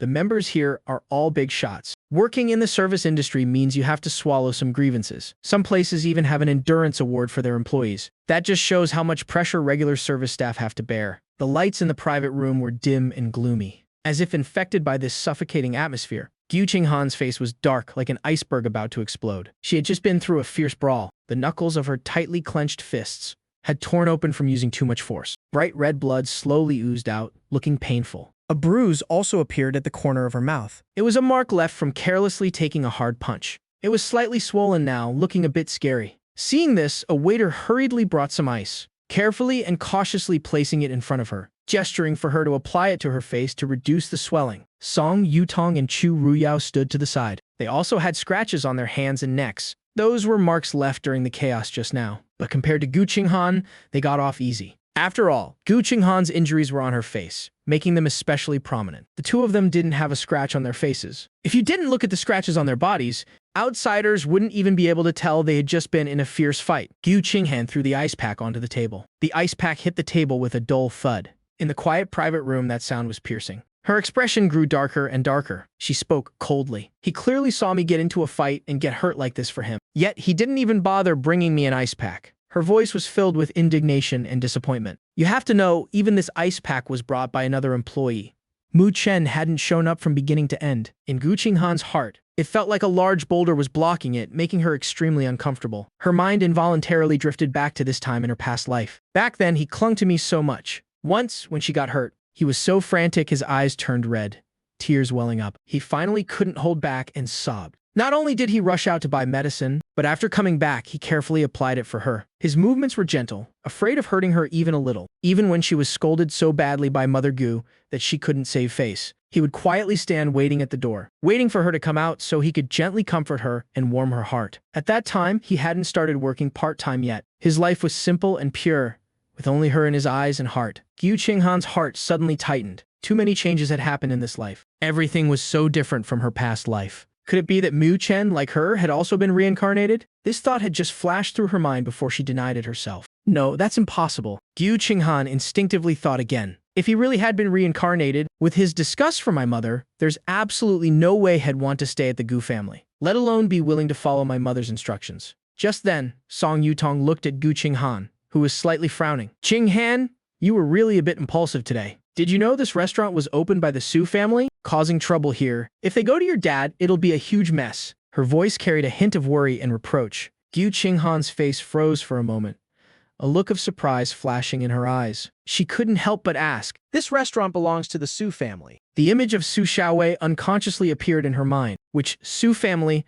Could it be the Su family of that Su Xiaowei she knew? Seeing this, Song Yutong nodded. Her family has been running restaurant chains for generations. She knows the food and beverage companies in High City like the back of her hand. She leaned in slightly and lowered her voice. The Su family's main businesses are artificial intelligence and new energy. In those fields, they truly have an illustrious reputation. But a few years ago, they unexpectedly expanded into the food and agriculture industry. Rumor has it that it was because a younger generation in the family liked it. This restaurant was opened with their funding. I don't know if it has anything to do with Su Xiaowei. After all, Su Xiaowei's last name is Su too. Coincidences are rent impossible in this world. Chu Ruyao, standing to the side, frowned deeply. She said hesitantly, "Probably not, right? The Su family's assets are so massive. They have a footprint in every field. A true massive enterprise. Would they really let their children study agriculture? I heard that Su Xiaowei is studying peanut farming or something. That gap is just too huge." In her understanding, the children of wealthy families mostly entered their family's core industries. Going to study agriculture like this was truly hard to imagine. Song Yutong rubbed her chin, a thoughtful look in her eyes. Not sure about that. My family and the Su family have never interacted. The Su family isn't originally from High City. They're from North City. Their main power is all concentrated in North City. As native High City residents, Gu Qinghan and the others had truly never interacted with the Su family's children before. However, in their hearts, they all felt it probably wasn't this Su Xiaowei. After all, what top-tier wealthy family would let their daughter study farming? This was truly unheard of. It was unbelievable. After hearing this, Gu Qinghan suddenly stood up. She said in a deep voice, "I'm going out to take a look." Saying that, she strode toward the door of the private room. Her footsteps were a bit rushed. After Gu Qinghan left, the private room fell into a brief silence. Chu Ruyao looked at Song Yutong, scratched her head, and lowered her voice. Yutong, don't you think Qinghan's attitude toward Mu Chen is really weird? Her eyes carried a hint of probing. Song Yutong's face immediately became somewhat unpleasant. Her tone was a bit dissatisfied. She keeps hesitating between Mu Chen and Chen Zhe, caring about this one, but unable to let go of that one. If she keeps going on like this, the only result will be missing out on both of them. By then, it'll be too late for regrets. As she said this, a complex emotion flashed in her eyes. She seemed extremely disappointed with Gu Qinghan's actions. Chu Ruyao looked at Song Yutong, vaguely feeling in her heart. That Song Yutong seemed a bit dissatisfied with Gu Qinghan, but she didn't say anything more, just quietly sighed in her heart. Meanwhile, I was changing clothes in the staff locker room. I folded my uniform neatly and put it in the locker. I finished packing my things and was getting ready to leave. At this moment, I picked up my phone to check, and my brows immediately furrowed. The screen showed several messages from Gu Qinghan. This was her other social media account. Mu Chen, where did you run off to? Are you still in contact with Su Xiaowei? Did she help you find this part-time job? Mu Chen, don't take the bus anymore. I'll have Uncle Mu drive you to and from school. I looked at these messages, feeling confused and a bit speechless. In my past life, Gu Qinghan always shunned me, even using harsh words, saying that I purposely rode in the same car to school with her to get her attention. But now look at this. I stopped riding with her and Shez still not satisfied. Furthermore, why did Gu Qinghan suddenly bring up Su Xiaowei? What does this have to do with Xiaowei? I shook my head helplessly and didn't bother replying. Gu Qinghan had already left the restaurant. Gu Qinghan searched frantically all over the restaurant, her eyes full of urgency. but she still couldn't find any trace of me. A thought suddenly flashed through her mind. She suspected whether Su Xiaowei had already taken me away. After all, this place was very likely a restaurant invested in and opened by Su Xiaowei's family. Just thinking of this possibility, her heart felt like it was being squeezed tightly by an invisible hand. The feeling of restlessness grew stronger and stronger. She was anxious and irritable, unable to calm down at all. The dishes in front of her seemed to lose their original color and flavor, making them hard to swallow. The originally quiet private room. Right now, it felt like a cage suffocating her. She couldn't sit still for another second. She dragged her two childhood friends Song Yutong and Chu Ruoyao along with her. They went out to the outer seating area and sat down. Only Song Yutong and Chu Ruoyao, these two friends who grew up with her, could tolerate her temper. Anyone else would have lost their patience long ago. Her erratic, difficult mood right now was a real headache. Chu Ruoyao looked at Gu Qinghan's dazed, soulless expression. She felt a bit bad for her. After calling the waiter over to order, she tactfully asked on Gu Qinghan's behalf, "Where's the new intern from University A? Hez, our classmate. Did he get off work already?" Actually, she didn't need to explain further. Everyone in the restaurant knew about their relationship. After all, it wasn't that long ago that, because of that intern, they got into a heated argument with other customers right in the restaurant. It caused a huge scene that everyone knew about. Hearing their question, the waiter leaned in slightly and lowered his voice. "I think he left. Because of what just happened, our manager let him go." His voice carried a hint of sympathy. Hearing this, Chu Ruoyao was instantly stunned. She instinctively glanced at Gu Qinghan. Her eyes were full of shock, and she couldn't help but blurt out, "What? He got fired?" Her voice unconsciously went up a few pitches out of sheer surprise. The waiter nodded slightly, confirming the news. Hearing this, Song Yutong frowned deeply and turned to look at Gu Qinghan. Her eyes carried a hint of reproach. "Qinghan, you really went too far this time." She knew very well that it was only Mu Chen's first day at work. He originally wanted to use this part-time job to build character and cover his living expenses, but he ended up getting fired just because of Gu Qinghan's impulsive actions. He must be feeling terrible right now. Gu Qinghan's expression changed in a flash. A wave of guilt surged in her heart, but she quickly put up a tough front. "So what if he got fired? It's no big deal. A complicated work environment like this doesn't suit him anyway." Despite her words, her eyes clearly showed her unease. She couldn't help but let her mind wander. Why would he suddenly get a part-time job out of nowhere? Could it be that the Gu family is paying Mu Chen's dad too little? So his dad isn't giving him enough for living expenses. Is that why Hez forced to work part-time like this? Even though Gu Qinghan acted tough, her heart was anything but calm. She sat in her chair like she was on pins and needles. A moment later, she couldn't sit still anymore. She immediately stood up and strode quickly toward the restaurant's entrance. She intended to leave the restaurant to look for me. Just as she reached the door, Song Yutong was quick to react, stepping forward to block Gu Qinghan. Song Yutong looked at Gu Qinghan with a serious expression and said, "Qinghan, I suggest you stop looking for Mu Chen. Didn't Chen Zhe just get discharged from the hospital? You'd be better off visiting him." In Song Yutong's eyes, Gu Qinghan was currently wavering endlessly between Mu Chen and Chen Zhe. This behavior wasn't just hurting both guys, but it was also dragging her into a messy situation. Hearing this, Gu Qinghan's face instantly darkened. She scowled and said, "Why are even you trying to stop me from finding him?" Song Yutong, could it be that ever since Mu Chen gave you flowers at the freshman gala, you've had your eyes on him too? Her tone was filled with anger and accusation. It seemed she had already assumed Song Yutong had ulterior motives. Song Yutong frowned, her expression turning incredibly ugly. She looked at Gu Qinghan and said through gritted teeth, "Qinghan, do you even hear what you're saying? You're being too impulsive. Calm down a bit." Song Yutong realized that whenever it came to Mu Chen, Gu Qinghan seemed to turn into a completely different person. She would always become extremely impulsive, completely losing her usual rationality. Besides, Gu Qinghan's personality was inherently cold and selfish. She rarely ever looked at things from someone else's perspective. Because of this, she easily caused resentment and hurt those around her. But she herself was completely oblivious to it. She just stubbornly did everything exactly as she pleased. Gu Qinghan let out a cold laugh, her eyes full of contempt. "Stop trying to control me.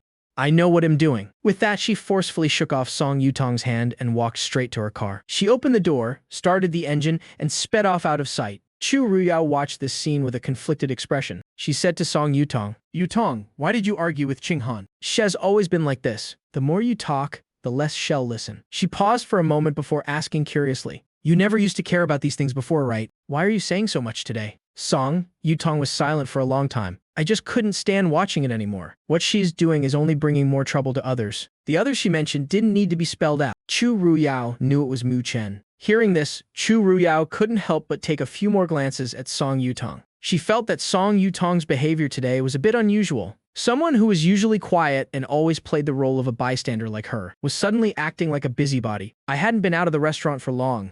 My heart was full of frustration. I walked straight toward the bus stop. Standing at the bus stop, I slightly raised my head and looked into the distance. The streetlights began to turn on one by one. The dim yellow light cast upon my tired face, adding a touch of loneliness. Just then, a red car sped over like a whirlwind. It slammed on the brakes and stopped not far from the bus stop. The car door quickly opened. Gu Qinghan strode out of the car. Her lip still had a bruise. It was a mark left from the brawl earlier. However, the aggression in her eyes wasn't as heavy as it was back at the restaurant. Instead, she had a complex expression, a mix of urgency and confusion. She walked quickly up to me, panting slightly. She lowered her voice and asked, "Why didn't you reply to my messages? Did you not see them?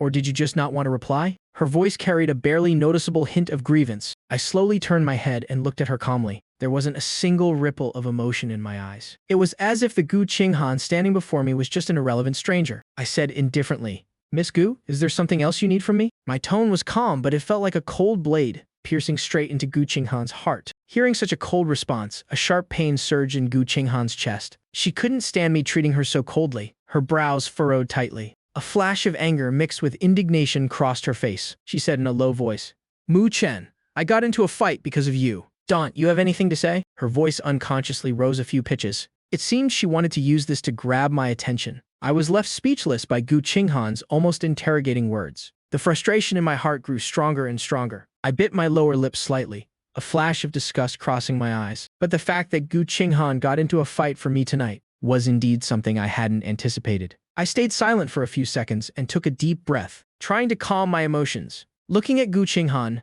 I spoke softly but with absolute firmness. "Miss Gu, please don't do this kind of thing again. I won't feel grateful to you.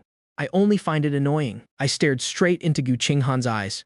If wanting to convey my inner thoughts to her without holding anything back, I deliberately chose the words Gu Qinghan hated hearing the most. I absolutely don't need you to do these things for me. The truth is, if you hadn't shown up today, nothing would have happened to me. The restaurant wouldn't have gotten into this kind of mess either. Do you know how much inconvenience your momentary impulsiveness has caused others? Our manager is still contacting the PR department to handle this. And because of that, I lost this job. My voice was gentle, but every word pierced Gu Qinghan like a needle. Hearing these words, Gu Qinghan froze in place. The expression on her face gradually shifted from anger to shock. She opened her mouth to say something, even though my voice was gentle and my emotions were stable. She could tell from my calm and mild demeanor that I clearly felt disgust and impatience toward her. It had been so many days since she was reborn, yet she still seemed immersed in the memories of her past life. She just couldn't adapt to the completely different me of the present. I actually discussed him. In her mind, this was nothing short of a fantasy. How could that be possible? Seeing that Gu Qinghan didn't react, I gently pushed her out of my way and said calmly, "If there's nothing else, I'll be going now." With that, I stepped forward, ready to leave. Seeing this, Gu Qinghan snapped out of her daze. She immediately reached out and grabbed my hand tightly. Her grip was so strong it felt like she wanted to crush my wrist. She stared intently at me. Panic flashed in her eyes as she hurriedly asked, "Why did you suddenly get a part-time job? Are you that short on money?" In my past life, I never went out to work part-time. This point made her incredibly suspicious. Being held tightly by her, I paused slightly, then turned my head, and gave an answer completely beyond her expectations. "I don't want to go back to the Gu family, and I don't want to see you." Gu Qinghan's hand unconsciously loosened, and she stood frozen in place. The expression on her face was indescribably complex. There was shock, disappointment, and a hint of unprecedented helplessness. I shook off Gu Qinghan's hand. Right at that moment, a bus slowly pulled into the station. I didn't even bother looking at the bus number and just hurried straight on. The usually arrogant and conceited Gu Qinghan could only stand rooted to the spot. Her eyes, filled with hurt, watched my back as I left. I could feel her gaze, like chains locking me down, but I didn't look back. Actually, I'm someone who gets soft-hearted very easily. When I first arrived at the Gu family, seeing Gu Qinghan argue with her mom and run away from home, even rushing out the door in the pouring rain, I could never bear it and would always follow behind her, comforting her, buying her water, holding an umbrella for her. But my kindness was never properly rewarded. This Gu Qinghan was too used to being the high and mighty eldest daughter. She always took other people's kindness for granted. In my past life, I was truly a fool for love. But the current me, having gone through rebirth, will never make the same mistake again. At the same time, on the other side of the city, Su Xiaowei walked briskly toward the back door of the Renjian Yanhuo restaurant. The security guard at the door saw her and gave a slight nod of greeting. He seemed very familiar with her. She didn't stop, walking straight through the back door into the restaurant. By the time Su Xiaowei arrived, the mess in the restaurant had long been sorted out.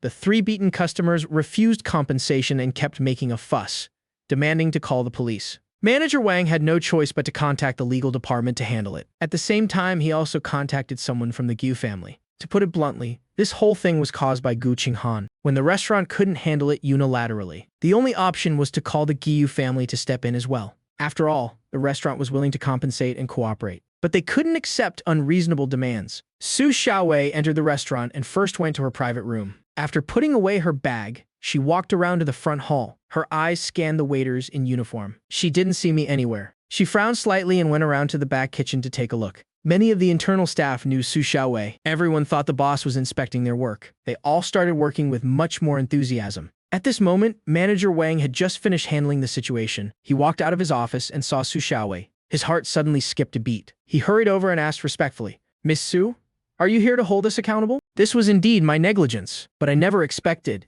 that the new part-time student would be Miss Gus' boyfriend. Otherwise, I wouldn't have dared to hire him. Su Xiaowei stopped in her tracks and turned her head coldly. Her deep gaze stared intently at Manager Wang. Manager Wang. Manager Wang had been in this industry for over a decade. This was the first time a young person's gaze gave him goosebumps. He explained, feeling a bit guilty. "This matter is almost resolved. We've handed it over to the legal and PR departments. They'll be here shortly." Su Xiaowei cut off his explanation. You just mentioned Miss Gu. Is it Gu Qinghan, the young lady of the Gu family in Haicheng? Was she here? Manager Wang suddenly realized. It turned out that all his lengthy explanations just now were for nothing, as Miss Su had no idea about this incident, and she certainly wasn't here to interrogate him. Manager Wang breathed a sigh of relief. He wiped the sweat from his forehead and said to Su Xiaowei, "Ah, yes, earlier tonight, the young lady of the Gu family brought some friends here, just as her boyfriend got into an argument with some customers in the restaurant. Miss Gu rushed in and beat them up." Manager Wang recounted the entire incident that happened at the restaurant tonight, explaining every detail clearly to Su Xiaowei.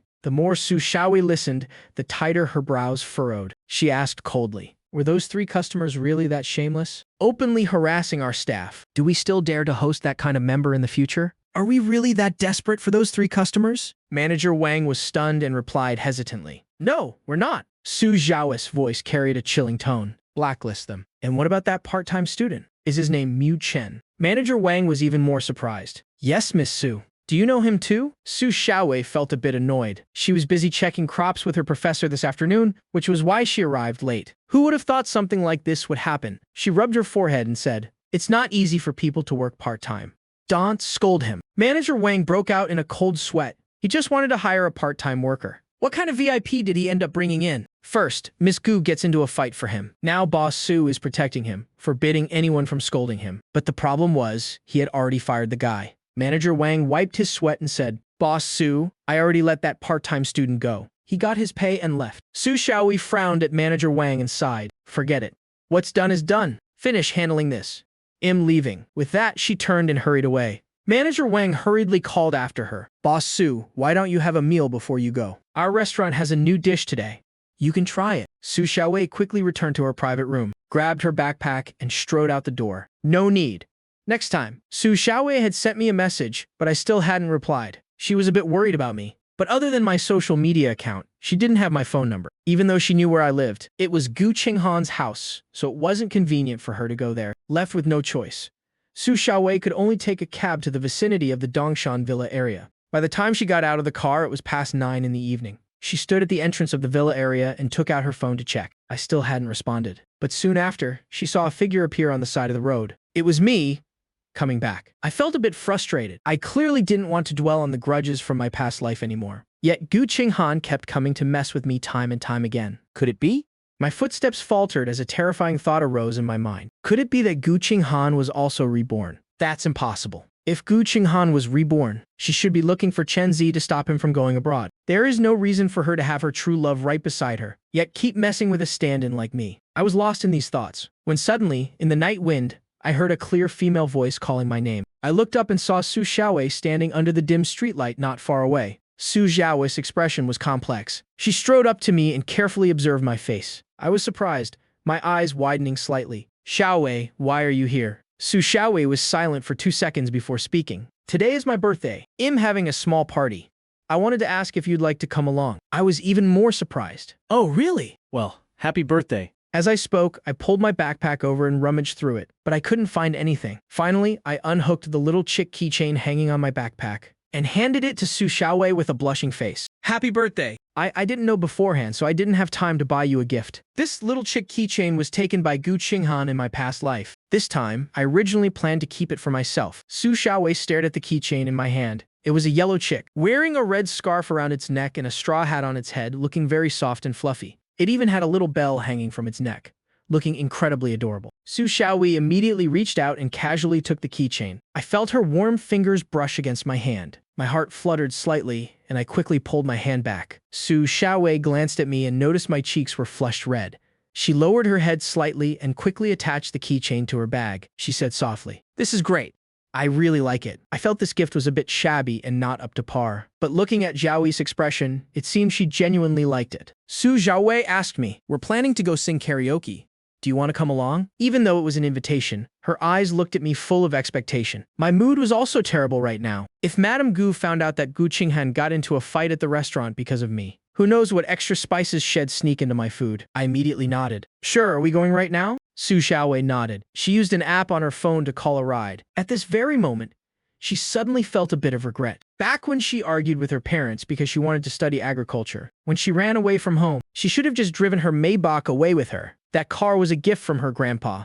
It didn't use her parents' money. She could have totally driven it away. It wasn't right to keep making Mu Chen take ride shares like this. She was planning to rent a place outside later, and she wanted to take Mu Chen out to play everywhere. No, maybe she should just buy a car for now. After all, she still had some pocket money right now. While calculating, she sent a message to her group chat. "Today is my birthday. You guys have to come to Blue Star KTV." There were only 7 people in the group. Among these friends, some were still out in the fields and hadn't returned, while others were still buried in writing their theses. But as soon as they saw this message, everyone got excited. "Seventh sister, you finally remembered to treat us to a meal. If Miss Sue is treating, we definitely have to show up." Perfect timing. I haven't eaten anything yet. We have to eat something really expensive today. Wait a minute, 7th sister. If I remember correctly, isn't your birthday in July? The dates don't quite match up right now, do they? Is it really your birthday? The car arrived and Su Xiaowei opened the door for me. Su Xiaowei waited for me to get in before walking around to the other side. After getting in the car, she replied with a message on her phone. I said it is. So it is. Just come and you'll see. Then she added another sentence. Bringing a friend. So don't you guys blow my cover. After sending the message, she turned off her phone. My mood still wasn't very good. Su Xiaowei turned to ask me, "Do you want some milk tea? I heard drinking milk tea puts you in a better mood." I asked her back, "Do you want some? How about I buy you some?" When Su Xiaowei brought me there, her group of friends had already gathered. Inside, there were 3 guys and 3 girls.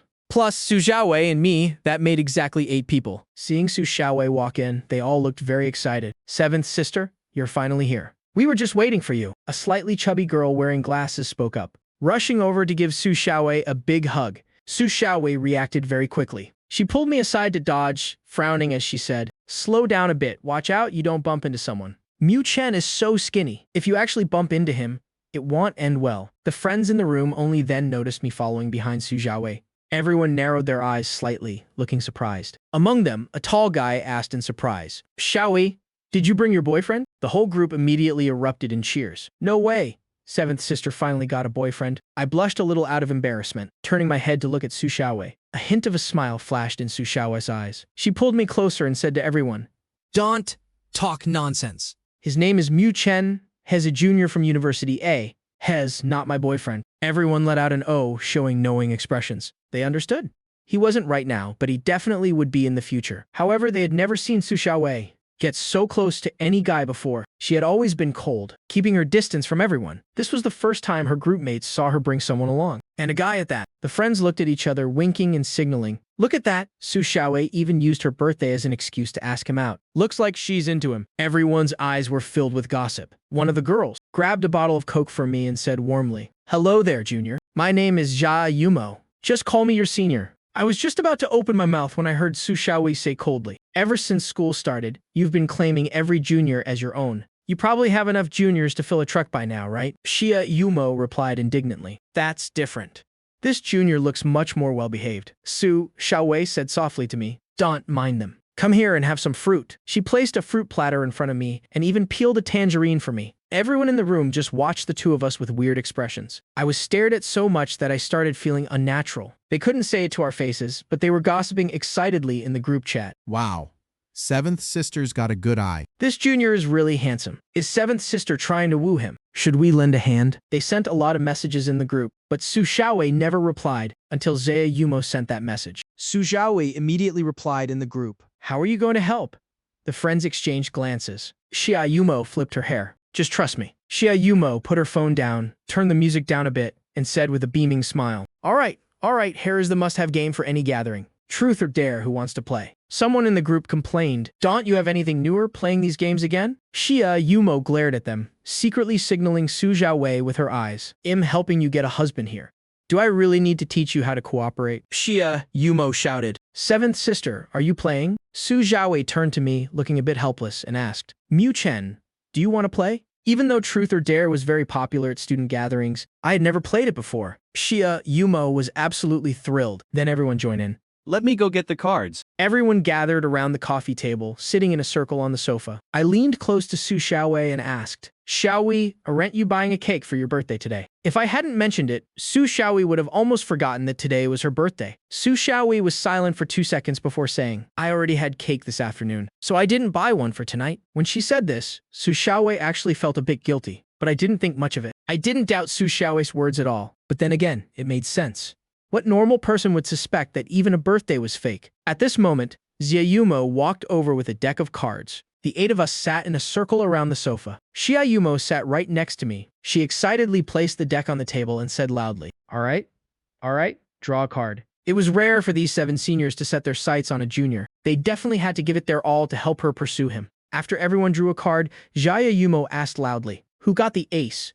Whoever has the ace, flip it over. Everyone looked at their cards. Su Xiaowei flipped her card and placed it on the table. Hers was a 2. This was my first time playing this game. I flipped my card over, and surprisingly, it was the ace of spades. Su Xiaowei raised an eyebrow and turned to look at Xia Yumo. Xia Yumo gave her an innocent look, meaning she didn't pull any tricks. It was all up to fate. Xia Yumo brought over 2 small boxes and asked me, come here, Junior. Do you choose truth or dare? I hesitated for a moment, then said uncertainly, truth. As soon as I finished speaking, the eyes of the seniors around me lit up. Oh, choosing truth. Junior, you can't go back on your word. One of the senior girls smiled brightly. She took a small piece of paper from the box labeled truth. Then she handed it to me. Come on, Junior. Open it and see what the question is. I took the piece of paper and slowly opened it. Xia Yumo leaned in close and read it out loud. When was your first love? Everyone stared at me with burning eyes. Even Su Xiaowei beside me tilted her head slightly, unable to help but look at me. I hesitated for a few seconds. If we're talking about this life, I definitely haven't had my first love yet. But if I count my past life, then at 18, I started secretly having a crush on Gu Qinghan. And at 19, I officially got together with her. I didn't lose my memory. I still remember the events of my past life vividly. Having gone through such a not-so-great relationship, I could never go back to the naive, awkward state of first love again. I gave a forced smile and gave a vague answer. It was when I was in school. I didn't specify which grade. This answer was actually pretty useless. Everyone looked at me, then simultaneously turned to look at Su Xiaowei. Su Xiaowei's expression stiffened a bit, and her eyes grew a few degrees colder. When you were in school, when exactly? Xia Yumo coughed lightly twice and asked curiously, Junior, we've only been in school for a month. Was it right when you entered this school? Who is your girlfriend? I rolled up the piece of paper, put it back in the box, and said a bit shyly, Senior, it wasn't during this enrollment. So it was puppy love back in high school. At this point, one of the girls spoke up. Don't say that. Actually, when I first started kindergarten, I already liked a boy. A secret crush counts as first love too, right? Another guy chimed in, if you put it that way. I had a dream girl when I was 3. Hearing this, Su Xiaowei's expression finally relaxed a bit. Putting it that way sounded reasonable. Xia Yumo was speechless. All right, everyone has a first love. Let's just say everyone has a first love and be done with it. Come on. Let's continue to the next round. In the second round, a senior girl drew the ace. She chose dare. Xia Yumo read the piece of paper out loud. Choose someone and sit on their lap for 5 minutes. Everyone started cheering. Oh man, don't pick me. These old legs can't take it.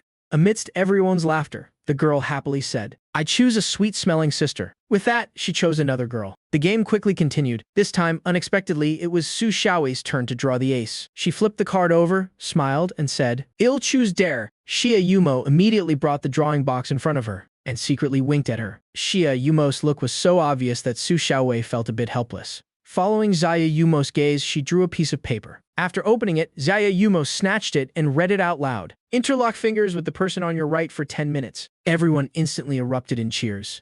Wow, seventh sister, you're really lucky. A tall, burly senior sitting to Su Xiaowei's left shouted. Hey, now, don't be too hard on her. You guys are gonna scare the junior away. How about this? Seventh sister, hold my hand. My hand might be a little sweaty, but it's no big deal. You wouldn't mind, right? Come here, seventh sister. As he spoke, he reached out to grab Su Xiaowei's hand. Su Xiaowei was quick to react, shoving her hands into her pockets. The guy still tried to grab Su Xiaowei's arm and pull it out. Oh, come on, don't be shy. I don't even mind, so why should you? Come here, seventh sister. Su Xiaowei backed away helplessly. Stop messing around. I'm not holding your hand? Xia Yumo also stepped forward to stop him and said, You have to follow the rules of the game. Understand? Hey, junior, Xia Yumo said with a beaming smile. This is just a game. You don't mind? Do you? I watched them joke around and felt a bit envious of their bond. I shook my head a bit shyly and said, I don't mind. With that, I even took the initiative to reach out my hand, looking at Su Xiaowei with smiling eyes. The tips of Su Xiaowei's ears turned slightly red. She tried to look calm and said, Thank you.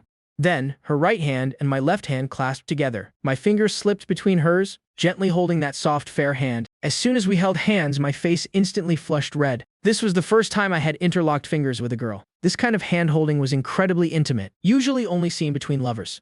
But in the 5 years of my past life, I had never held Gu Qinghan's hand like this. The game continued, but my heart was beating a bit fast. Almost all my senses were focused on my left hand being held. My whole body was so tense that I was a bit stiff, and my cheeks were burning red. Su Xiaowei just sat there with an unchanging expression. However, if it were someone familiar with her, they could tell from her slightly stiff movements and somewhat delayed reactions that her inner state right now was not as calm as usual. This is too nerve-wracking. This feeling is so strange. My hand twitched slightly, intending to pull back, but Su Xiaowei was holding on too tightly. I couldn't pull it out at all. Su Xiaowei and I kept our fingers interlocked like that for a full 10 minutes. By the time was up and we let go, Su Xiaowei's palm was slightly sweaty. This time, it wasn't just me who was nervous. Su Xiaowei's heart was also pounding wildly. The next few rounds didn't land on me or Su Xiaowei again. Su Xiaowei watched the seniors play, while taking the opportunity to grab a mochi cream puff for me. Then she asked me softly, Are you hungry? Do you want to eat anything else? I took the cream puff from her hand and replied in a low voice, No need.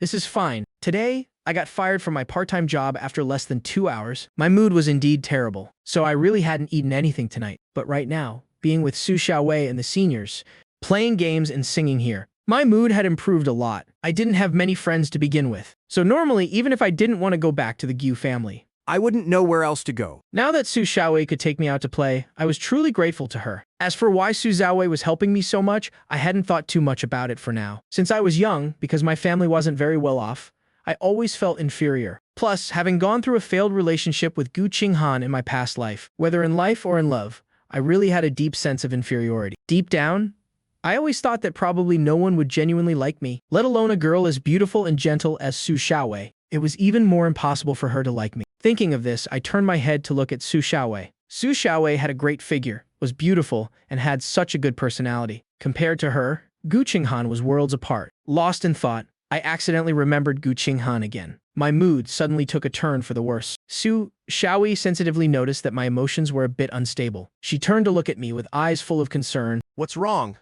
My face flushed red, and I shook my head slightly. It's nothing. I lowered my head, feeling a bit embarrassed. Oh man, ever since we interlocked fingers earlier, I didn't even dare to look Su Xiaowei straight in the eyes anymore. Now, whenever I saw her hands, I felt shy. After playing Truth or Dare for over a dozen rounds, seeing that it was getting late, the seniors present here were all workhorses raised in the fields by the agriculture professors. Every day before the sun even came up, they had to go down to the fields to hoe the soil, and they wouldn't drag their mud-covered bodies back until it was pitch dark. It was already 11 at night. The workhorse crew was getting ready to disband and head back. Otherwise, if the dorms locked up, this bunch of workhorses would have nowhere to stay. Xia Yumo asks Su Xiaowei, Seventh sister, are you going back to the dorm? Su Xiaowei used to stay in the dorms quite often. Even though she had her own house in the nearby Dongshan Villa area, she rarely went back to Dongshan. But lately, for some reason, Su Xiaowei hardly ever went back to the dorms anymore. Xia Yumo looked at me, then at Su Xiaowei. Her eyes clearly showed an unconcealable look of gossip. Sure enough, Su Xiaowei shook her head. No, it'll take Mu Chen back. Xia Yumo let out an "oh" and said with a beaming smile. All right then, we'll head out first. Most of them lived in the school dorms. They had to get back to school before the dorms locked up. Su Xiaowei led me out of the mall and called a taxi. She asked me, Did you have fun tonight? She looked at my face, wanting to see if I was still sad. I smiled and replied, Thank you, Xiaowei. I had a lot of fun tonight. Su Xiaowei smiled. That's good. I was worried you wouldn't like such a noisy place. After all, you look like the quiet, good student type. She had been very worried about bringing me to the KTV, afraid I wouldn't be used to it. At this moment, in their group chat, everyone was teasing Su Xiaowei. Seventh sister is absolutely top tier. The youngest in the group, yet She's about to be the first to get hitched. Brothers and sisters, does anyone have any hookups? Please introduce me to a junior, will you? I have a pile of peanuts in the field and no one to help harvest them. Let me find a junior to pull peanuts with and build some romance. Hey, Su Xiaowei, we don't have classes on Wednesday afternoon. Ask the junior if he wants to go play an escape room. Well, pick a horror theme. Evil smirk. The one who suggested the escape room was Jia Yumo. Among this group, Jia Yumo was the one with the most tricks up her sleeve, even though she hadn't had a single relationship to this day. When it came to the theory of picking up guys, she had memorized all 108 techniques by heart. Su Xiaowei was sitting in the car with me. After seeing that message, she replied to Jia Yumo, "An escape room is fine, but why does it have to be a horror theme? Mu Chen will be scared." Xia Yumo was truly frustrated by her lack of progress. Old Seven, are you really stupid or just pretending? Without me, how are you ever going to get a husband in this lifetime? Let me tell you, when you take someone you like to an escape room, the scarier the theme, the better. If you're not scared, how are you going to find an excuse to dive into his arms? Just you wait. Remember to bring the junior on Wednesday. Il set it all up. Even though Su Xiaowei felt that Jia Yumo was a bit over the top and not very practical, the results at the KTV this time were pretty good. At the very least, she and I had held hands. Ever since then, whenever I met her gaze, I would look away. It seemed I had suddenly become shy. This was a promising sign, wasn't it? When Su Xiaowei liked someone, she just wanted to attack quickly. She didn't want to drag things out at all. Otherwise, what if the guy she fancied got snatched away by someone else? On top of that, Gu Qinghan's attitude toward me was always ambiguous and unclear. Su Xiaowei truly felt a strong sense of crisis. Thinking of this, Su Xiaowei turned to ask me sitting beside her, "Mu Chen, do you have classes on Wednesday afternoon?" I was stunned for a moment, then replied, "I don't think so. Let me check my schedule." As I spoke, I opened my phone to check my class schedule. Then I showed the schedule to Su Xiaowei. "I don't have classes on Wednesday afternoon." Su Xiaowei's eyes quickly scanned my schedule. She had a photographic memory. With just one glance, she had memorized my class schedule. She asked softly, "The seniors invited us to play an escape room on Wednesday. Have you ever played before?" Su Xiaowei leaned in close, her voice low and gentle. It was as if she was whispering right in my ear. My cheeks instantly flushed red. An escape room. Another extremely popular and trendy game among college students. Everyone loved playing it, but I had never tried it. My personality was inherently a bit introverted, but after tonight, I felt that hanging out with Su Xiaowei and the others was pretty fun. I wouldn't feel constrained, because the seniors played with so much enthusiasm and gave it their all. I wouldn't feel left out. I lowered my head, my face burning red, and mumbled, "I've never played before. Have you played? Is it fun?" Su Xiaowei looked at my expression, the corners of her mouth curling up slightly, and said softly, "I haven't played either. It just so happens we can go experience it together this Wednesday." By the time the two of us returned to the Dongshan Villa area, it was already 11:30 at night. Normally, I rarely came back this late, especially in my past life. I used to come home around 6 or 7 in the evening almost every day. But lately, I've been coming back this late. Gu Qinghan was standing at the gate of the villa area, her arms crossed, staring gloomily at the roadside not far away. Su Xiaowei walked me out of the car. The two of us walked side by side toward the entrance of the villa area. Gu Qinghan's face turned cold, and she turned around, striding away. As Su Xiaowei walked me to the gate, I asked her, "Do you live around here too?" Su Xiaowei also had a villa up here. That was when she decided to study at University A. Her grandfather bought it for her as a gift. She wanted to study agriculture, but her parents back home didn't agree. Because of this, they even cut off her living expenses, declaring they wouldn't provide a single cent for her 4 years of college. But her grandfather was very supportive. After all, he used to work in the countryside when he was young. He usually liked planting vegetables and stuff. Doting on his precious granddaughter, the old man bought a villa nearby for Su Xiaowei. The villas here were very spacious. The front and backyards combined were over 200 square meters.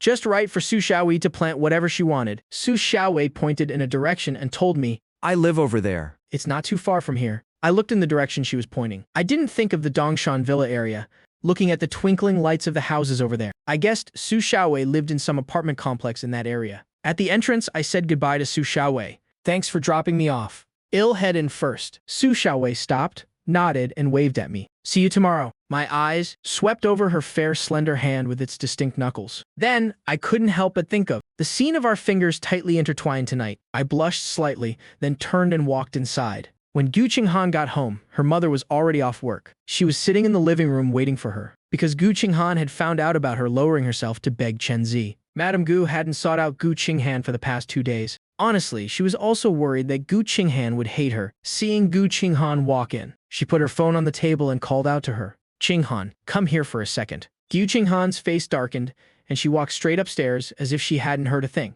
Madame Gu frowned, suppressing her annoyance, and called out again. "Gu Qinghan, I told you to come here." Gu Qinghan's footsteps paused on the stairs. She turned her head with a gloomy and dissatisfied expression. She strode over and sat down on the sofa. She crossed her legs and looked at Madame Gu. What do you want? Madame Gu sat there with a subtly sarcastic smile. "What else could it be? It's about your marriage to Chen Zhe, of course." Gu Qinghan froze for a moment, then frowned. "You don't need to meddle in my business with Chen Zhe." "What marriage?" She had never even thought about getting married. Madame Gu said sarcastically, "I saw how madly in love you were with that Chen Zhe before. I thought you wouldn't marry anyone but him. Why are you resisting so much now that I bring up marriage?" "Gu Qinghan, what exactly is your intention?" Gu Qinghan furrowed her brows and said in frustration, "Can you just stay out of my business? You were the one who didn't want us together before. Now you're the one forcing us to get married. What exactly do you want from me?" Madame Gu opened a news page on her phone and placed it in front of Gu Qinghan. "See for yourself." Gu Qinghan irritably picked up the phone to look, and immediately her brows knitted tightly. Who leaked this? The news was full of photos of her and Chen Zi on dates, going in and out of hotels. There were even photos of her bringing Chen Zi back to the Gu family villa. The Gu family was very prominent in Haicheng. As the wealthiest family in Haicheng, Gu Qinghan, the heir to the Gu family, had always been in the spotlight since childhood. Even her decision to give up studying abroad to stay at University A had been reported by the press for days on end. Chen Zhe's father was originally a politician, but he had recently fallen from power. He was currently under investigation during a sensitive time. Yet Gu Qinghan was dating his son, and even brought him home to meet her parents. This inevitably led to wild speculations. In an instant, the news was everywhere. Netizens had already started spreading rumors that the Gu family and the Chen family were colluding in politics and business. Madame Gu sneered. "Well, isn't this great? The whole world knows you're dating Chen Zhe. Just what you wanted. Are you happy now?" Gu Qinghan's brows furrowed tightly. She put the phone down and said coldly, Why didn't you have them take it down? "Will this affect the Gu family's stock price? Does Dad know about this yet?" Thinking of this, Gu Qinghan felt incredibly frustrated. Gu Qinghan asked coldly, How did it come to this? "Who exactly leaked all this?" Madame Gu scoffed. Who else could it be? It's definitely the Chen family. Chen Zhe originally had no choice but to flee abroad, but now that he has latched onto the Gu family, he definitely won't want to leave. Madame Gu took her phone back, contacting her assistant to handle the situation. Then she looked at Gu Qinghan and said, "I've already taken care of this for you. But as for you and Chen Zhe, you'd better think it through carefully." Gu Qinghan was extremely annoyed. Who the hell leaked this news? According to Madame Gu, this was probably related to the Chen family. But Gu Qinghan didn't want to believe that Chen Zhe would scheme against her like this. Gu Qinghan grabbed her keys and drove out to find Chen Zhe that very night. Just as she was leaving, I happened to be walking in from outside. Her headlights flashed.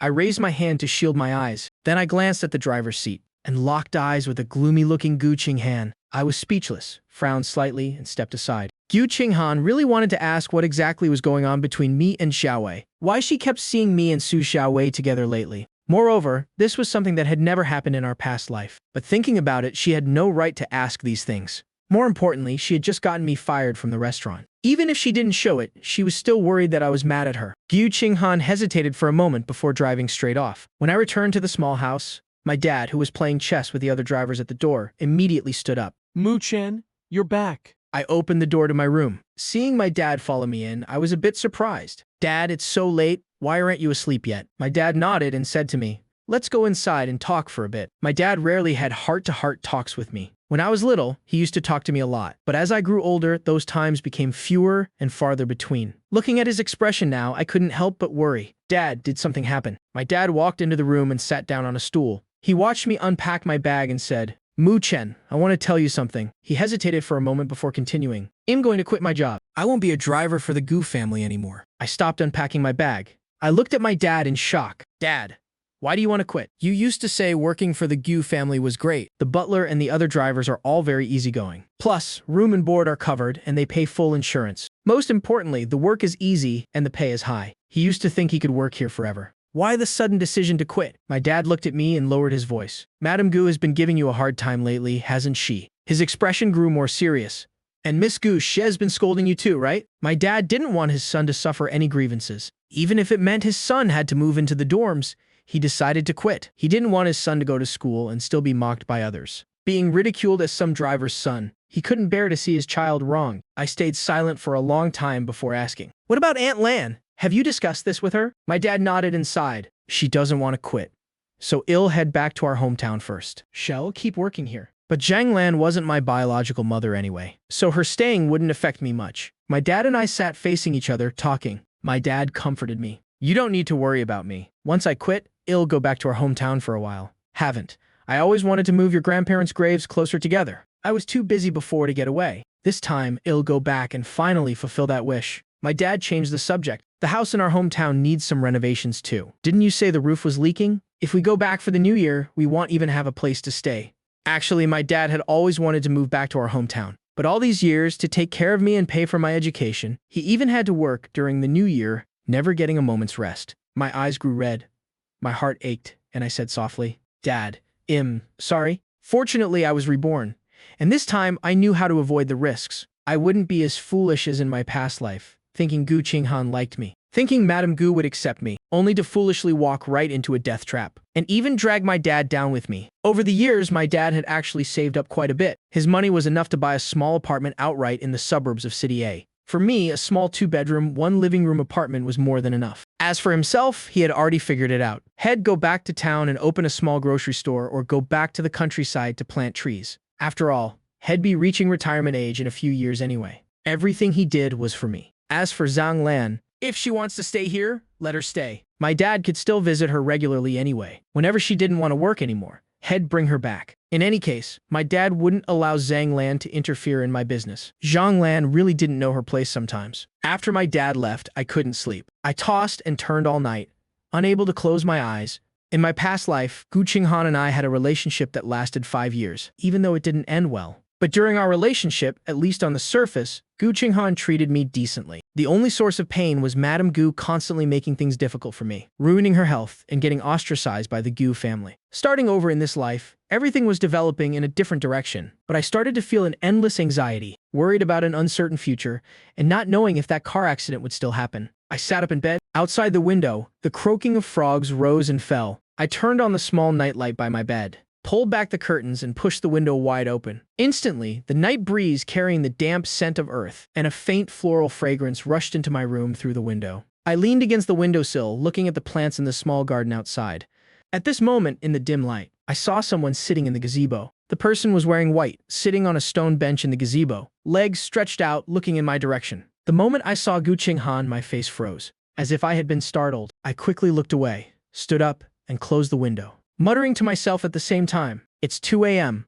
Why is Gu Qinghan still standing outside my window? Like a lingering ghost, it's really creepy. Besides, didn't she drive out earlier tonight? How did she get back so fast? Didn't she go looking for Chen Zhe?" Gu Qinghan saw me as I was closing the window. Gu Qinghan suddenly stood up and strode over. Her voice was a bit hoarse as she softly called my name. "Mu Chen, wait." I didn't bother waiting and kept closing the window. Helpless, Gu Qinghan could only quicken her pace. She blocked my glass window with one hand. She leaned against the window, looking straight at me standing inside. Gu Qinghan's eyes were glued to me. She still had a faint smell of alcohol on her. She said softly, "Mu Chen, how about being my boyfriend?" My face was ice cold as I stared at Gu Qinghan. Not interested. Gu Qinghan looked at me in utter shock, as if she didn't expect me to dare refuse. She had asked the exact same thing in our past life, and I had agreed immediately back then. Gu Qinghan was a bit annoyed. Why are you rejecting me? Is it because of Su Xiaowei? Gu Qinghan really couldn't think of any other reason. I was starting to lose my patience. This has nothing to do with Su Xiaowei. I looked at Gu Qinghan with a cold smile on my lips. "Gu Qinghan, I simply don't like you." Pausing for a moment, I continued, "You're really annoying." This was the first time Gu Qinghan had ever heard such words. She had always been surrounded like the moon by the stars. No one had ever dared to speak to her like that. Usually she just had to beckon, and people would scramble to her. Everyone wanted to be by her side. Yet I dared to call her annoying. Gu Qinghan's face turned gloomy. She just stood there in silence, as if she completely didn't understand what I said, staring at me silently. It took a long time before Gu Qinghan seemed to snap out of it, realizing her emotions were slipping out of control again. She had originally wanted to have a proper talk with me. She looked straight at me and slowly asked, "So, you're still blaming me for not pursuing you seriously, right?" Her voice was low and slow, carrying a hint of emotion that was hard to grasp. I looked at her with an expressionless face, finding it absolutely ridiculous. I loved her so much in my past life, yet she never even looked at me. And now that I couldn't care less about her, she comes crawling over to ask why. How pathetic. I shook my head. No. Whether you pursue me or not, nothing will ever happen between us. Gyu Qinghan heard my words but didn't believe them. She and I had always been so in sync. I liked her. She was just throwing a tantrum because of Chen Zhe. Gyu Qinghan reached out her hand. In the dark, she lightly brushed my face, unnamed emotions clearly showing on her face. Then she spoke again, her voice dropping a bit lower. No matter what, I want to try pursuing you. I frowned, looking at her in disgust, and said coldly, Are you deaf? I just rejected you loud and clear. We're not even close. Don't come looking for me anymore. With that, I turned to close the window. Just as I reached out to pull the window shut, Gyu Qinghan suddenly let go of the window frame she had been gripping tightly. With a click, the window finally shut with a crisp sound. Right after, I swiftly yanked the curtains shut, completely cutting off the line of sight between me and Gyu Qinghan. Gyu Qinghan stood silently in the dark for a long time. She stared at my window for a long time. She had just gotten back. When she went to Chen Zhe's house and saw his pale face, hearing Chen Zhe's mother say they weren't planning to go abroad anymore, she hoped Gyu Qinghan would marry Chen Zhe, hoping the Gyu family could help the Chen family get through this difficult time. When Gyu Qinghan walked out of the Chen family's house, there was even a moment when she felt suffocated. Everything was different now, she muttered to herself. Mu Chen has changed. He doesn't care about her anymore. He doesn't watch her anymore. He doesn't like her anymore. And what about Chen Zhe? The man who used to be the bright moonlight deep in her heart, The man she had longed for over 5 years. turned out to be full of nothing but calculations against her. She didn't even dare to think about it. If she wasn't the heir to the Gyu family, would Chen Zhe still like her? Early the next morning when I walked out of the villa, I saw Gyu Qinghan parked by the curb in her blue sports car. Wearing sunglasses, she watched me walk out the door. Mu Chen, get in. Holding a carton of milk, I walked right past her. No need, Miss Gyu. I'll just take the bus. Gyu Qinghan frowned. She drove slowly beside me and said impatiently, Mu Chen, didn't you agree to let me pursue you last night? I frowned. I never said anything like that. Besides, when Gyu Qinghan said she wanted to pursue me, I rejected her flat out. But clearly, Gyu Qinghan wasn't listening to a word I said. I walked up to Gyu Qinghan's car. Gyu Qinghan thought I was finally getting in. Her brows relaxed and a smile appeared on her lips. I knew you'd get in. I couldn't bear to make her actually pursue me. I walked up to her and said seriously, Miss Gyu?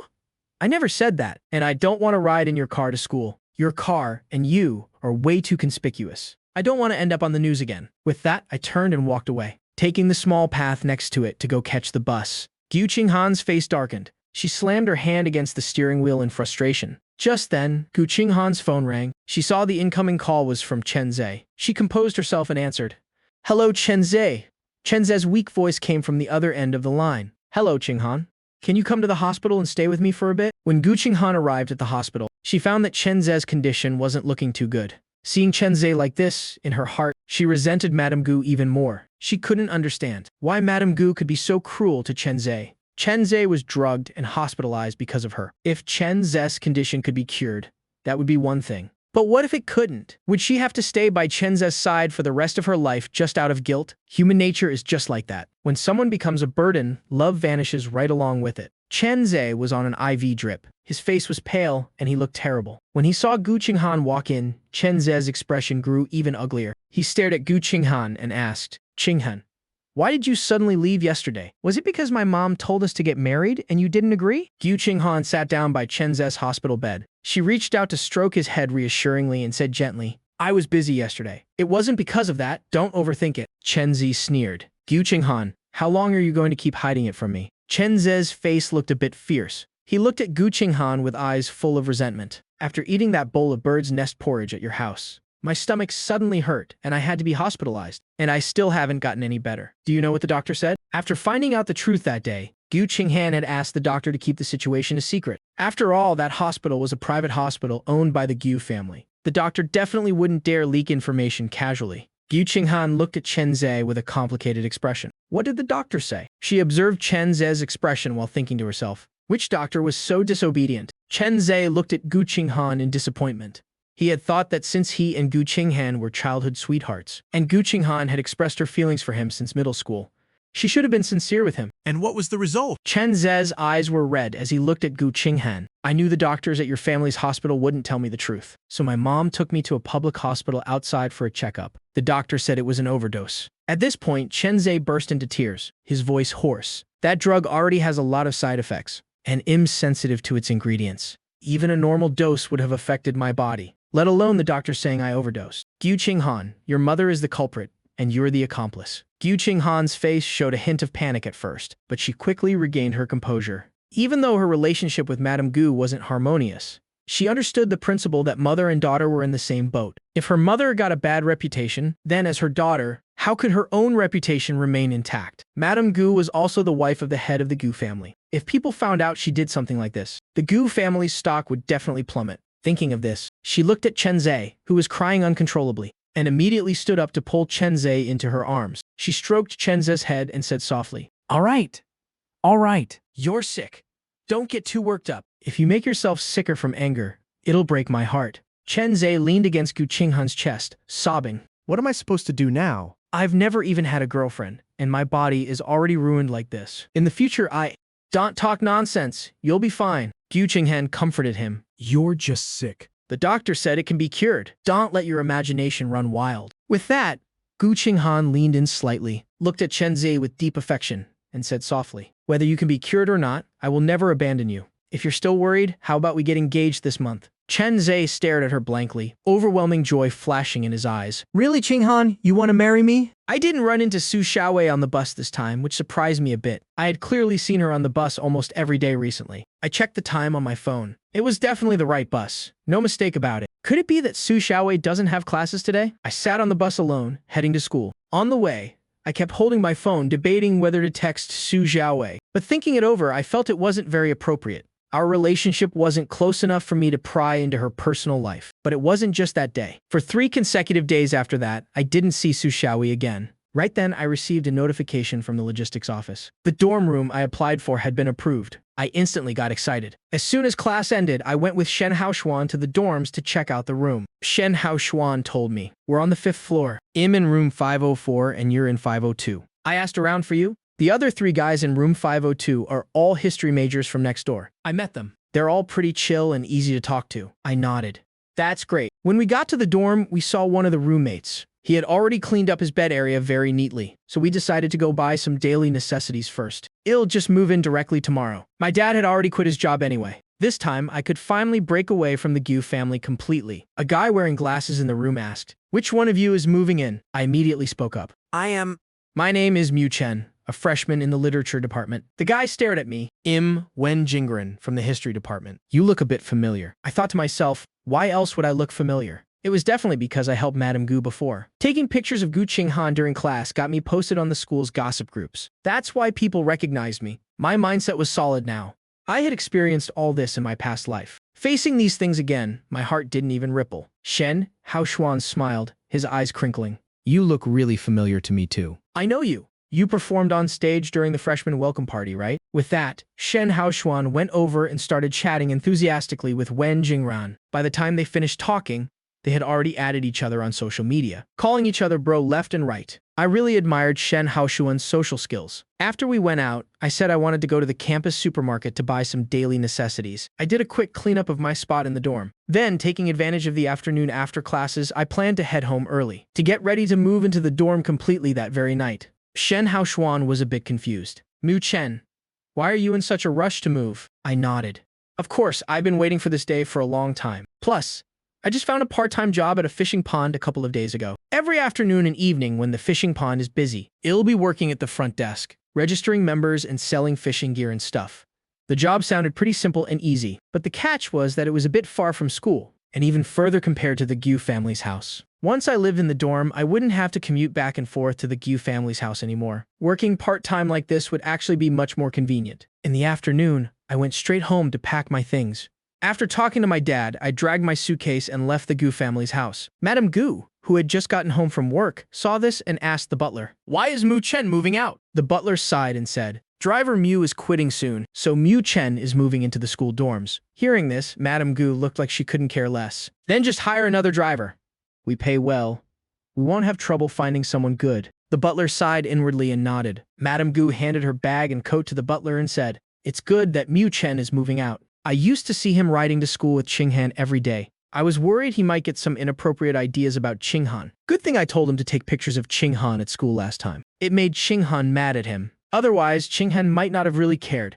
The old butler smiled and nodded. Yes, Madam is always so thoughtful. I can only say you truly live up to the title of Madam Gu. Your foresight is truly remarkable. The day I moved into the dorm, after hesitating for a while, I finally sent a text to Su Xiaowei. I've moved into the dorms. I won't have to rush to catch the bus early in the morning anymore. At this moment, Su Xiaowei had just walked out of the school gate with her classmates. She suddenly stopped in her tracks. She frowned, her expression darkening a bit. Xia Yumo, who was walking with her. Seeing that expression, finally couldn't help but ask, "Seventh sister, why have you been checking your phone constantly for the past 3 days? Whose message are you waiting for?" It's been 3 days straight. Su Xiaowei rarely played with her phone, but now she was picking it up to check every so often, as if she was eagerly waiting for someone's message. Xia Yumo had already told her, instead of waiting, it's better to take the initiative and attack. But Su Xiaowei said, "I am attacking, you just don't get it." That left Xia Yumo speechless. Xia Yumo muttered, at a loss for words. What's with playing hard to get? What grand scheme are you pulling that you need to use the art of war? Su Xiaowei didn't say anything. It wasn't until today that Su Xiaowei finally got my message. The weight on her chest was finally lifted. After 3 consecutive days of not taking the bus, I finally texted her. Good.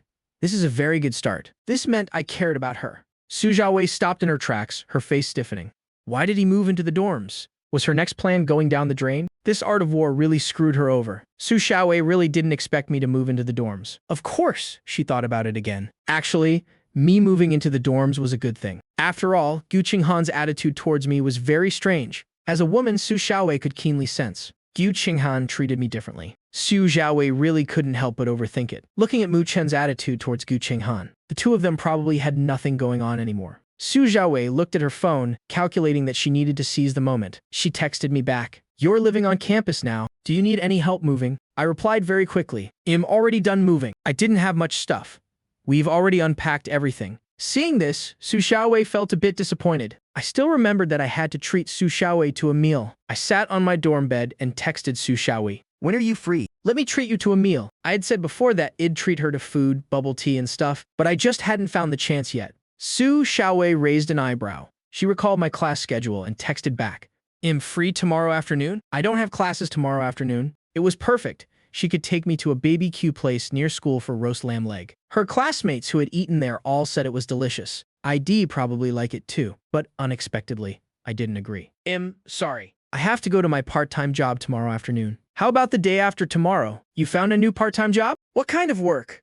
Where is it? Is it reliable? So I sent the location of the fishing pond to Su Xiaowei. It's a fishing pond. I work at the front desk and do sales there. It should be reliable. I found it in the school's part-time job group. An upperclassman worked there before. Not long after, I took the part-time job info I saw in the group and forwarded it exactly as is to Su Xiaowei. Su Xiaowei received the message and quickly opened her map app, typed in the name of the fishing pond to locate it. After confirming the location, she went online to search for detailed information about the fishing pond, carefully reviewing many related introductions and reviews. Just then, Xia Yumo came back from a nearby convenience store. Having bought 2 grilled sausages, she ate one herself first, then handed the other one to Su Xiaowei and said, "Seventh sister, you're still not leaving, it's getting dark." Su Xiaowei took the sausage and took a bite. Suddenly remembering something, she turned to ask Xia Yumo, Oh, right. Aren't you really familiar with this area? "Do you know any places around here that sell fishing gear?" Xia Yumo was happily eating her sausage, hearing Su Xiaowei's question. Before she could even swallow the food in her mouth, she mumbled, repeating, "Fishing gear." As she spoke, her eyes unconsciously glanced down at Su Xiaowei's lower body. Su Xiaowei glared at her with a dark look. Xia Yumo was startled and quickly said, What the heck is fishing gear? "Are you that lonely?" Su Xiaowei was speechless. "It's equipment for catching fish. I want to buy a full set and go fishing at a pond this weekend." Xia Yumo was a bit surprised. "No way.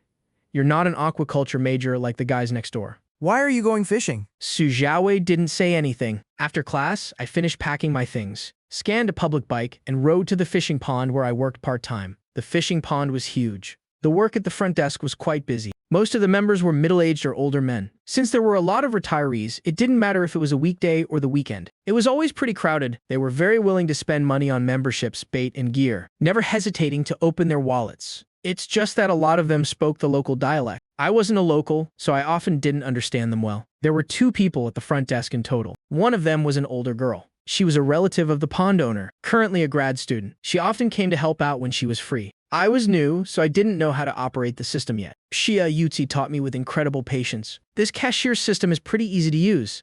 Just watch me do it once first. Most of the members here pay an annual fee. You need to register their membership cards. They can borrow fishing gear for free, and they can take the fish they catch home for free. You don't need to worry about that. I stood next to her, listening very seriously, because the owner of this fishing pond also opened a restaurant. So a lot of people came here just to eat fish. They needed to book private rooms at the restaurant and so on. These tasks were also part of our job. The work was a bit tedious, but overall not too exhausting. I was a fast learner, so I picked it up extremely quickly. After Jiayuzi patiently finished teaching me, she casually picked up her water cup nearby to go get some water. She smiled and said to me, "Just stay here and look over the materials for a bit. I'm going to get some water." I obediently nodded and replied. Yes, ma'am. Jiayuzi was a grad student at University A, currently pursuing her master's degree. So right from the first time we met, I very politely called her sister. Just as Jiayuzi turned around to get water, a familiar female voice suddenly rang out. Who is she? Are you close with her? Hearing that, I quickly looked up, only to see Su Xiaowei wearing an outdoor waterproof jacket, a bucket hat on her head, carrying a brand new set of fishing gear, standing in front of the front desk. And Jia Yumo was dressed similarly to Su Xiaowei, standing behind Su Xiaowei, curiously looking around. My eyes instantly lit up, overwhelming joy clearly showing on my face. I quickly stood up and greeted them enthusiastically. "Xiaowei, you came here to fish too." Su Xiaowei smiled, nodded, and explained. "Xia Yumo has a research project related to aquaculture, so I came with her to gather some materials." Xia Yumo, who had been dragged along unwillingly, glared, staring hard at Su Xiaowei. Su Xiaowei looked back at her without changing her expression. "When does your project end? Do you want a monthly, quarterly, or annual pass?" Xia Yumo thought to herself. Why ask her this question? How would she know when it ends? So she turned and asked Su Xiaowei back. "When do you think my project should reasonably end?" Su Xiaowei said with a serious face. "I've thought it through. Getting an annual pass is still more economical. The teacher will assign a fishery project anyway. There will definitely be a second and third time in the future. This annual pass is only 1,000 yuan, and it has unlimited uses. It's a really good deal. What do you think?" Xia Yumo looked a bit absent-minded. She casually nodded in agreement. Yeah, sure. "I think you're right, let's get the annual pass." It wasn't coming out of her own pocket anyway. Of course she wouldn't feel bad about spending the money. I stood to the side watching the two of them, couldn't help but find it a bit funny. Calculating in my head. Right at this moment, Su Xiaowei suddenly turned her head, smiled, and said to me, "Mu Chen, could you please help me set up 2 annual passes?" "Sure, wait a moment. Please fill out your information first." As I spoke, I slid a form over for them to fill out. I wasn't very familiar with the membership registration process yet. My movements were a bit slow. Xia Yumo stood by and didn't show the slightest bit of impatience. On the contrary, she kept chatting happily with me. She asked me about my part-time job at this fishing pond, including the salary, benefits, and whether meals were provided. Asking so much, it was as if she wanted to work here part-time too. I had a mild temper by nature. I answered all of Jia Yumo's questions one by one. Just then, Jiayuchi, who had gone to pour water, saw customers arrive. She was a bit worried about whether I could smoothly finish setting up the membership cards, so she quickly put down her water glass and hurried back to the front desk. Jiayuchi walked up next to me, standing shoulder to shoulder. Our shoulders were almost touching. Jiayuchi leaned in slightly and asked in a low voice, "Setting up annual passes?" I nodded slightly, looking up a bit shyly, looked at Jiayuchi and smiled, saying, "Sister, I'm still not very familiar with operating this membership system." The moment Jiayuchi looked into my eyes, she froze for a second. But she quickly snapped out of it and said, "It's okay, let me help you. Just stand beside me and watch." As she spoke, she naturally took the mouse from my hand, and her slender fingers accidentally brushed against my hand. Neither of us noticed this tiny detail. But Su Xiaowei, standing outside the counter, saw all of this clear as day. Her face instantly darkened. Her previously good mood suddenly turned sour. Xia Yumo stood next to her, muttering in a low voice, "Seventh sister, your competition is really fierce." Su Xiaowei's face darkened, and she let out a somewhat helpless sigh. What can I do? A guy who can make me fall in love at first sight. Others will definitely like him too. After all, he's handsome, has a great personality, and is very kind-hearted. It would be abnormal if no one liked him. Jiayuchi quickly finished operating the system, handed the 2 membership cards over. Hello, your membership cards are ready. These are annual passes. Unlimited uses during the validity period. You can come anytime. No need to make a reservation. You can borrow fishing gear for free. If you want to reserve a private spot, You need to contact us in advance to book it. After Su Xiaowei and Jia Yumo received their membership cards, they thanked me and Jia Yuzi, then turned and left. Starting to look for a suitable fishing spot, Xia Yuchi stood in place, watching their figures gradually walk away, until the figures of the 2 of them completely disappeared from sight. She finally turned her head back, lowered her voice and asked me, "Are they your classmates?" I smiled, nodding in response. They're seniors from University B right next door. Hearing this, Xia Yuqi couldn't help but raise an eyebrow, looking a bit surprised. College students like fishing too. She's been working at this fishing pond for a few years now, so she knows the members here like the back of her hand. Members around the age of Su Xiaowei and Jia Yumo, in her impression, are as rare as autumn leaves. While not entirely unheard of, they're definitely a rare sight. Seeming to notice Xia Yuqi's confusion, I quickly explained. They're students from the agricultural college. The senior in the blue shirt is doing a research project on aquaculture, so she specifically came here to gather data for her research. Hearing this, the surprise on Xia Yuqi's face deepened. Oh, is that so? But I clearly remembered that the agricultural college at University B seems to have several breeding grounds of its own. After hearing what Xia Yuqi said, I couldn't help but be surprised, my eyes widening slightly, in disbelief. I asked doubtfully, "Really?" Obviously, I wasn't very familiar with the situation at the agricultural college. However, Xia Yuqi was quite knowledgeable about these things. Looking at my curious expression, she patiently told me some facts about the agricultural college. Xia Yuqi told me that the agricultural college has incredibly vast fields, which are important places for students to practice and learn. And it's not just farming. The agricultural college also has livestock farms, fish ponds, orchards, and so on. You could say it covers every field of agriculture. Then Xia Yuqi shifted the topic, mentioning their visit to this small fishing pond to register as members. She found this extremely baffling, because if their goal was to research aquaculture, this small fishing pond didn't seem like a logical choice. After all, the scale here is relatively small, and resources are limited. Compared to the large fish ponds owned by the agricultural college, it's like night and day. Xia Yuqi couldn't help but doubt it. Can the fish they catch here really help with their research? If you ask me, they probably won't catch a single fish all day. Her words clearly revealed her skepticism and concern about their choice. It wasn't until the 6th day that Gu Qinghan realized I had moved. Before that, all her attention had been consumed by Chen Ze's emotions, because Chen Ze was a bit emotionally unstable. Gu Qinghan worried he might do something impulsive, so she specifically took a few days off, brought Chen Ze back to her luxury apartment downtown, and stayed by his side for the past 5 days. During this time, she did her best to comfort Chen Ze, so he could rest and fully recover. However, by the 6th day, Chen Ze's physical condition still hadn't completely improved, even though he insisted on going back to school. Gu Qinghan felt incredibly troubled. She began to realize that the consequences of Chen Ze's situation might be more serious than she had imagined. That night, Gu Qinghan tossed and turned in bed, unable to sleep. Her mind kept flashing back to Chen Ze's pale face and frail body. This made her even more anxious. Unable to endure the torment of insomnia, she decided to get up, and just like always, walked to the gazebo in the garden in front of the small building next door. She leaned against the railing to catch the breeze. The garden at night was unusually quiet, with only the sound of the gentle wind rustling through the leaves. Gu Qinghan quietly stared at that tightly shut window. The lights inside weren't on. It was just pitch black. She couldn't help but recall her past life, the time she spent with me in that room, and an indescribably complex emotion welled up in her heart. Gu Qinghan raised her hand to check her watch. It's past 1 a.m. I guess He's already asleep. That night, Gu Qinghan stood by the window, braving the cold wind all night. Early the next morning, sunlight streamed through the window, illuminating Gu Qinghan's face. She had stayed up all night. Her eyes were bloodshot. After finishing breakfast, she slowly stood up to get ready for school. Standing at the main gate, Gu Qinghan seemed restless.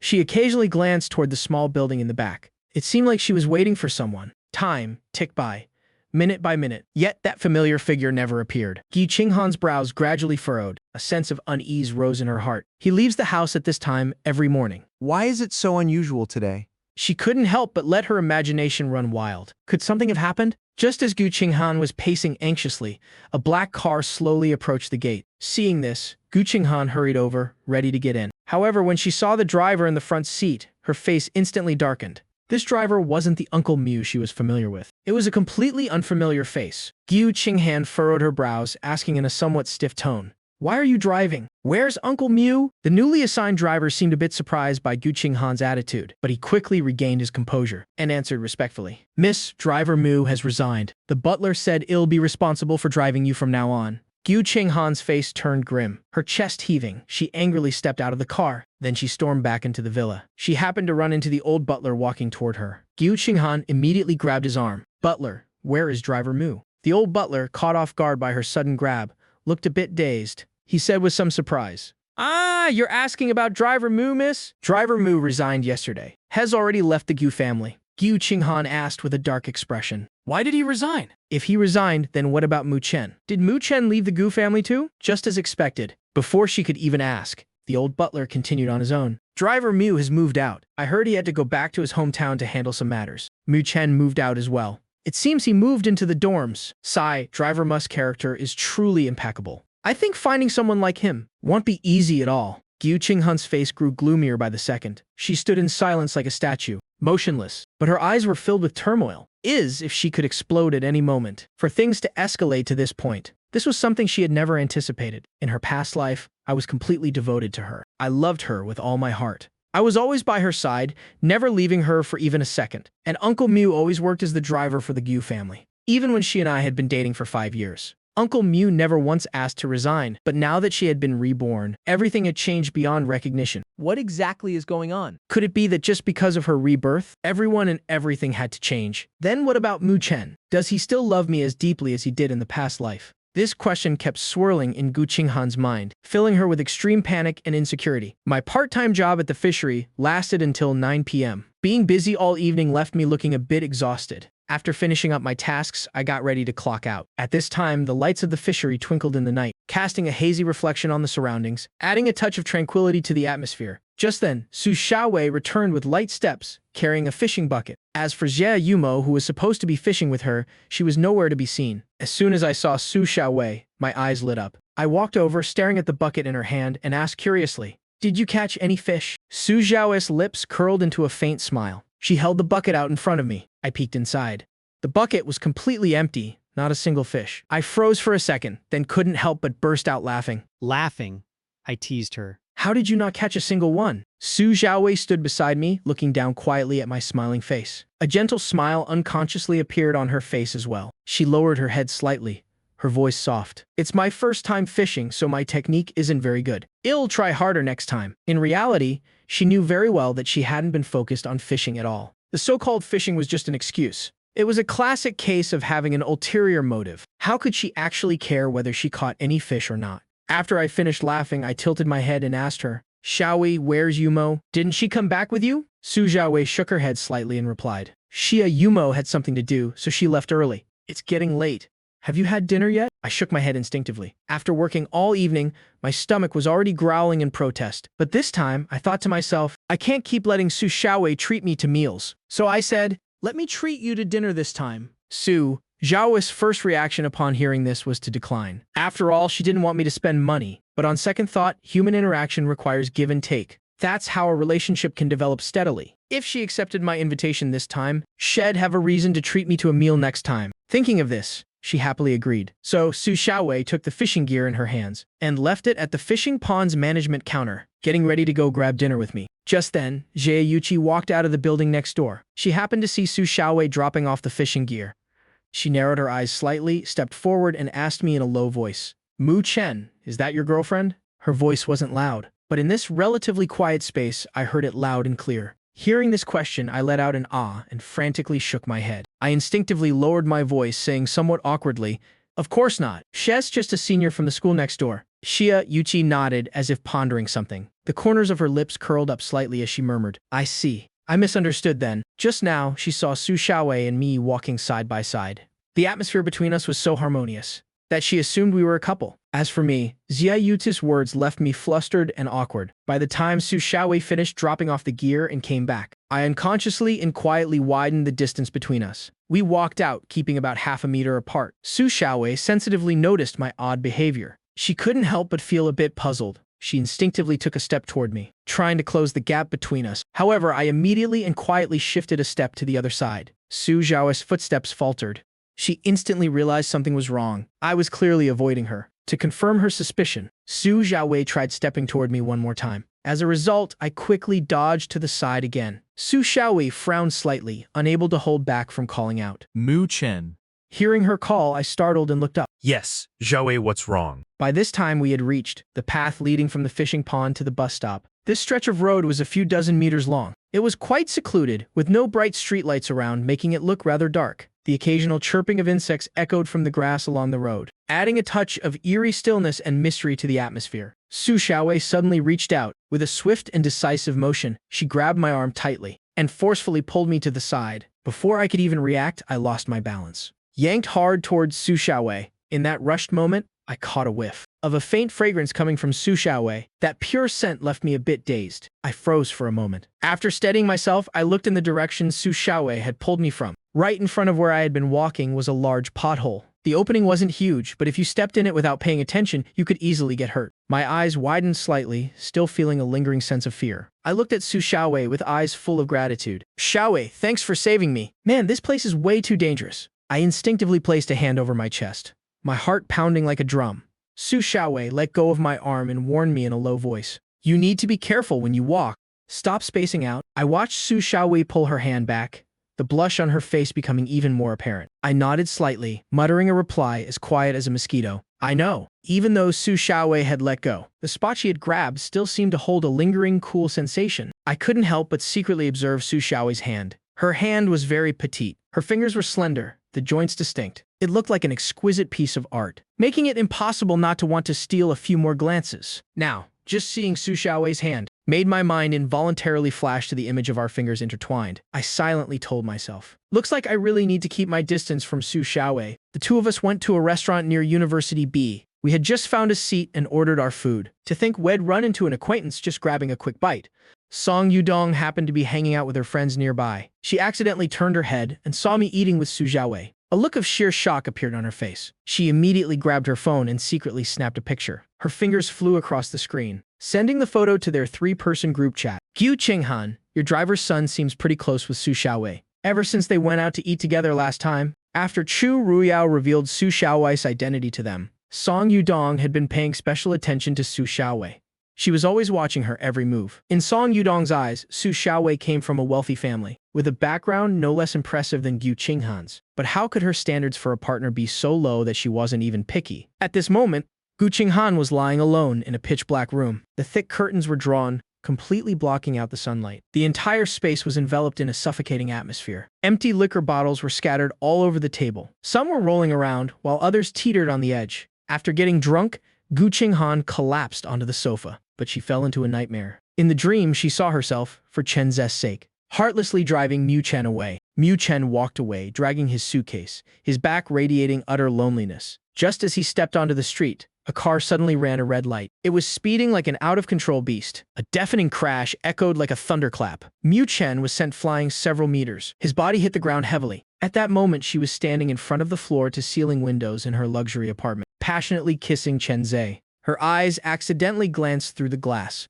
witnessing the entire scene unfold on the street below. In that instant, her pupils shrank. Her eyes widened in horror. She immediately recognized that the suitcase sent flying across the street belonged to Mu Chen. Gu Qinghan stood frozen as if struck by lightning. She forcefully shoved Chen Ze away and dashed downstairs like a madwoman. Her steps were unsteady, nearly tripping several times. Everyone around her wore sorrowful expressions, telling her that Mu Chen was gone, but she absolutely refused to believe it. How could that be? The person who was always by her side, taking care of her every need so meticulously like Mu Chen. How could he just disappear like that? Extreme panic enveloped her like an invisible net, making it impossible for her to breathe. Right then, Gu Qinghan jolted awake from the nightmare. She sat up abruptly, beads of sweat rolling down her forehead to her cheeks. Her head was splitting, feeling like tens of thousands of needles were piercing it. Her throat was so dry it felt like it was on fire. She called out of habit, her voice hoarse. Mu Chen, water.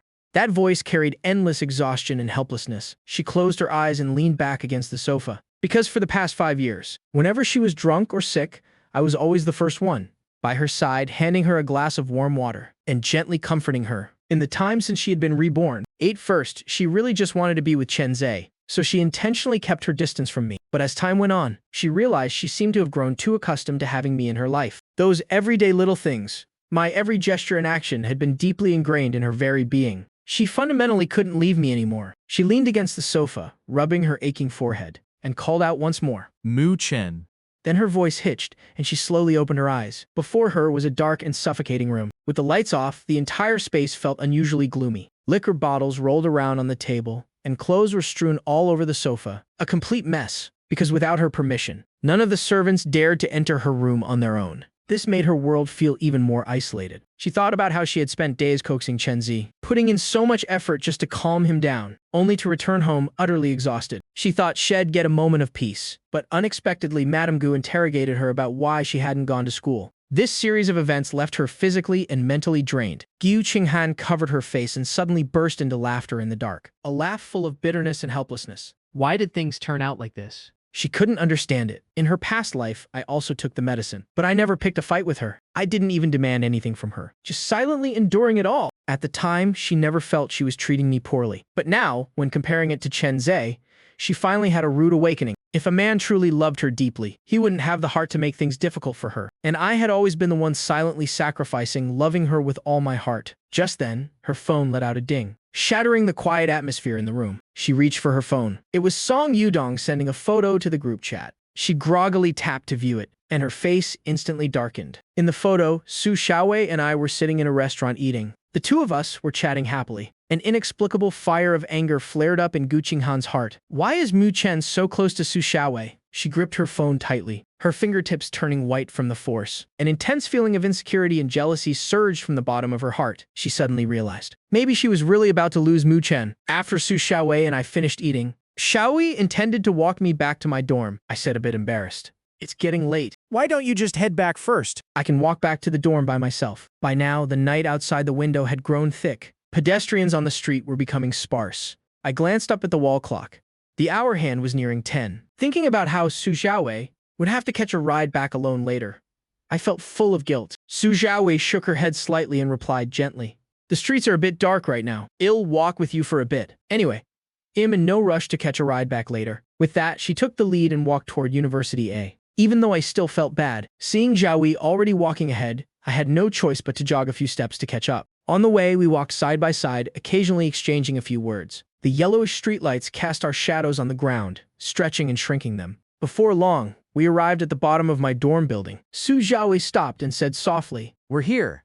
"Hurry up and go inside." I looked up, my eyes full of gratitude, and said sincerely, "Thank you. Sorry for troubling you today." Su Xiaowei waved her hand dismissively, then turned and left. Su Xiaowei was tall, with long legs, and she was beautiful. Under the night lights, she stood out even more, drawing everyone's gaze. Ever since she started walking with me toward the dorm, quite a few guys passing by couldn't help but turn their heads to look. Their eyes were filled with curiosity and admiration. I noticed the stares directed at us, and just felt completely unnatural all over. The awkwardness on my face became more and more apparent. At the bottom of the dorm building at this hour, there were scenes of girls dropping off their boyfriends everywhere. Outsiders looking in would naturally assume Su Xiaowei and I were a couple. But in reality, she and I were just fairly close as a senior and junior, without any other special connection. I hurriedly entered the building and walked up to my dorm room door. The moment I pushed the door open, a roommate sitting in front of his computer looked up. His eyes lit up and he immediately shouted, Mu Chen. "Your girlfriend just sent you a gift. It's on your bed?" I froze at the door, my face written with sheer astonishment. Instinctively, I pointed at myself and asked doubtfully, "Huh? Whose girlfriend?" "Mine." My mind was filled with confusion. Since when did I have a girlfriend? And how come I, the person in question, had no idea? Just then, another roommate walked out of the bathroom. Towel drying his hair, he walked over to my bed. Looking at the exquisitely packaged whale plushie, his eyes were full of envy. As he exclaimed, "Mu Chen, your girlfriend treats you really well. It's so late, and she specifically hired someone to deliver a gift right to your door." After saying that, he probed with a hint of curiosity. "Mu Chen, your girlfriend isn't Gu Qinghan, is she?" The fact that I used to take pictures of Gu Qinghan during class was something my roommates had caught wind of. Gu Qinghan usually had a hot temper, arrogant, and cold. She maintained an indifferent attitude toward everyone, not even bothering to give them the time of day. But despite me taking pictures of her every day, she never once got angry. Some people even saw me getting out of Gu Qinghan's car, the two of us going to school together, going home together. Such signs inevitably made people's imaginations run wild. I wasn't the least bit angry. I just curled my lips slightly, offering a faint smile, and patiently explained, "Of course not. The whole picture-taking thing before was just a misunderstanding. Miss Gu and I don't have any sort of relationship. Besides, look at Miss Gus's status. We're completely from two different worlds." I said this as I walked over to my bed. I gently picked up the beautifully wrapped whale plushie from the bed. Staring intently at the whale plushie in my hands, a wave of complex emotions surged within me. This whale plushie was definitely bought by Gu Qinghan, because in my past life, after Gu Qinghan and I made our relationship official, she had gifted me one exactly like this. At the time, I was overjoyed, clinging to this plushie and never letting it out of my sight. I cherished it, placing it at the head of my bed, and had to hug it every night when I went to sleep. However, that relationship ultimately ended in tragedy when I was heartlessly kicked out of the house by Gu Qinghan, this plushie that had accompanied me for 5 whole years. I couldn't even bear to take it with me. Thinking of this, I lowered my head slightly, looking at the plushie in my hands once more. The same blue color, the same size. Even the brand was exactly the same. I couldn't help but reach out. My fingers gently stroked the whale's packaging box, my heart a tangled mess of emotions. My roommate Wen Jingran, full of curiosity, hurriedly leaned in closer. He took a close look at the brand on the whale plushie, his face showing clear astonishment, and lowered his voice to tell me, "Mu Chen, plushies from this brand cost an arm and a leg. This one's gotta be in the 7 figures, no joke." His words were filled with shock at the value of this toy. I briefly glanced up at Wen Jingran. With a hint of helplessness in my eyes, I slowly shook my head and calmly replied, "I'm not really sure either. I've never really cared much about the prices of these luxury items. Right now, my mind was in turmoil over this plushie that had fallen out of the sky." Right after, as if suddenly remembering something, I asked Wen Jingran again, "Was this plushie brought by a delivery guy? Did you guys see the person?" Wen Jingran and another roommate, Ji Chengyu, exchanged a glance. Both of them shook their heads at the same time. Ji Chengyu, while towel drying his soaking wet hair, opened his mouth to explain, "I don't know either. The delivery guy left it at the dorm entrance with the building manager. Then the manager saw us coming back and asked us to bring it up." Hearing this, I nodded slightly and said in a low voice, "All right, I'm stepping out for a bit." With that, I hugged the plushie to my chest, turned around, and walked out of the dorm. I walked up to the trash cans downstairs. My first glance was just a casual sweep, but I accidentally caught a glimpse of a red sports car parked a few dozen meters away from the dorm. That familiar model and unique license plate made me instantly recognize it as Gu Qinghan's car. I narrowed my eyes slightly, a mocking smile appearing on my lips. I thought to myself, Gu Qinghan is truly ridiculous. So what is she playing at? Did she actually take my previous comment about try chasing me seriously? Is she really planning to start pursuing me now? Then what about Chen Zi? Didn't he go abroad? Is it only when Chen Zi goes abroad that Gu Qinghan, in a fit of pique, goes looking for a substitute? In the hazy night, I let out a sarcastic smile. Then, without a moment's hesitation, I took the Kun Kun plushie in my hands and threw it straight into the trash can like tossing away a worthless piece of junk. The motion was decisive and swift, without a shred of hesitation or reluctance. Gu Qinghan, sitting in her car in the distance, had seen me the moment I returned. Her eyes were glued to my figure, not leaving for a single second. She witnessed with her own eyes Su Xiaowei walking me all the way to the bottom of my dorm building. After the two of us chatted for a bit, Su Xiaowei turned and left. Next, she saw me hugging the gift she had given me, walking step by step toward the trash cans. Gu Qinghan's eyes were filled with shock and disbelief. She stared intently at me, watched me hold the Kun Kun plushie, treat it like some annoying piece of trash, and throw it straight into the garbage. As I walked away, I didn't even bother to turn my head for a second glance. Gu Qinghan felt like her heart had taken a heavy blow. An unprecedented sense of defeat flooded her mind. No way? This is impossible. Gu Qinghan's lips trembled slightly as she muttered under her breath. Wasn't this Kun Kun plushie his absolute favorite? Gu Qinghan frantically pulled out her phone, her fingers trembling as she sent me a message. Why did you move into the dorms? Was living at my house not good enough? She desperately craved an answer. She wanted to figure out exactly why I was reacting so abnormally. But the moment the message was sent, a red exclamation mark instantly appeared. Gu Qinghan stared at the exclamation mark on the screen, her entire body freezing in place. I had actually deleted her from my contacts. The reality that she was no longer on my friend list struck her like a bolt of lightning, leaving Gu Qinghan sitting in a daze in the driver's seat, unable to snap out of it for a long time. Anger, confusion, disappointment, and all sorts of emotions intertwined, throwing her mind into chaos. After the incident where Madame Gu pressured Chen Zhe, Gu Qinghan rarely returned to the Gu family villa. The last time she went back was because she kind of wanted to see me, even though she herself didn't understand why she kept seeking me out. But she and I had been together for 5 years.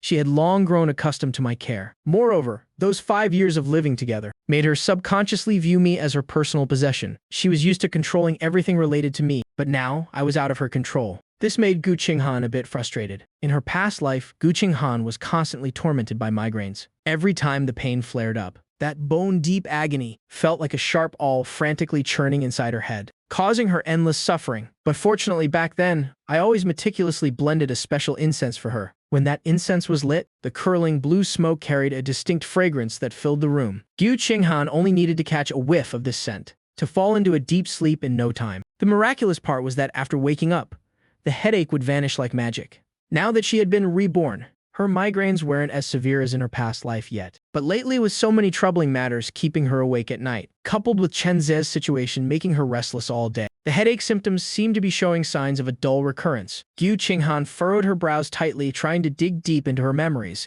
for the name of the incense I had blended for her in her past life. A moment later, she took out her phone, typed out the name of the incense, and sent it to the butler. At the same time, she specifically instructed him to quickly find a perfumer to blend this exact incense. Only after sending the message did she push the car door open and step out, returning to the apartment she shared with Chen Ze. By this time, Chen Ze had already moved in, living with Gu Qinghan in her spacious luxury apartment downtown. The moment Gu Qinghan pushed the front door open, Chen Ze, who was staring intently at a photo, heard the noise. Looking panicked, like a thief caught red-handed, he clumsily and hastily turned off his phone. Then he quickly stood up, flashing a forced smile at Gu Qinghan, and said, "Qinghan, you're back." Gu Qinghan was feeling troubled, so she didn't notice Chen Ze's sneaky behavior at all. With a heavy expression, she nodded slightly and asked in a low voice, "It's so late.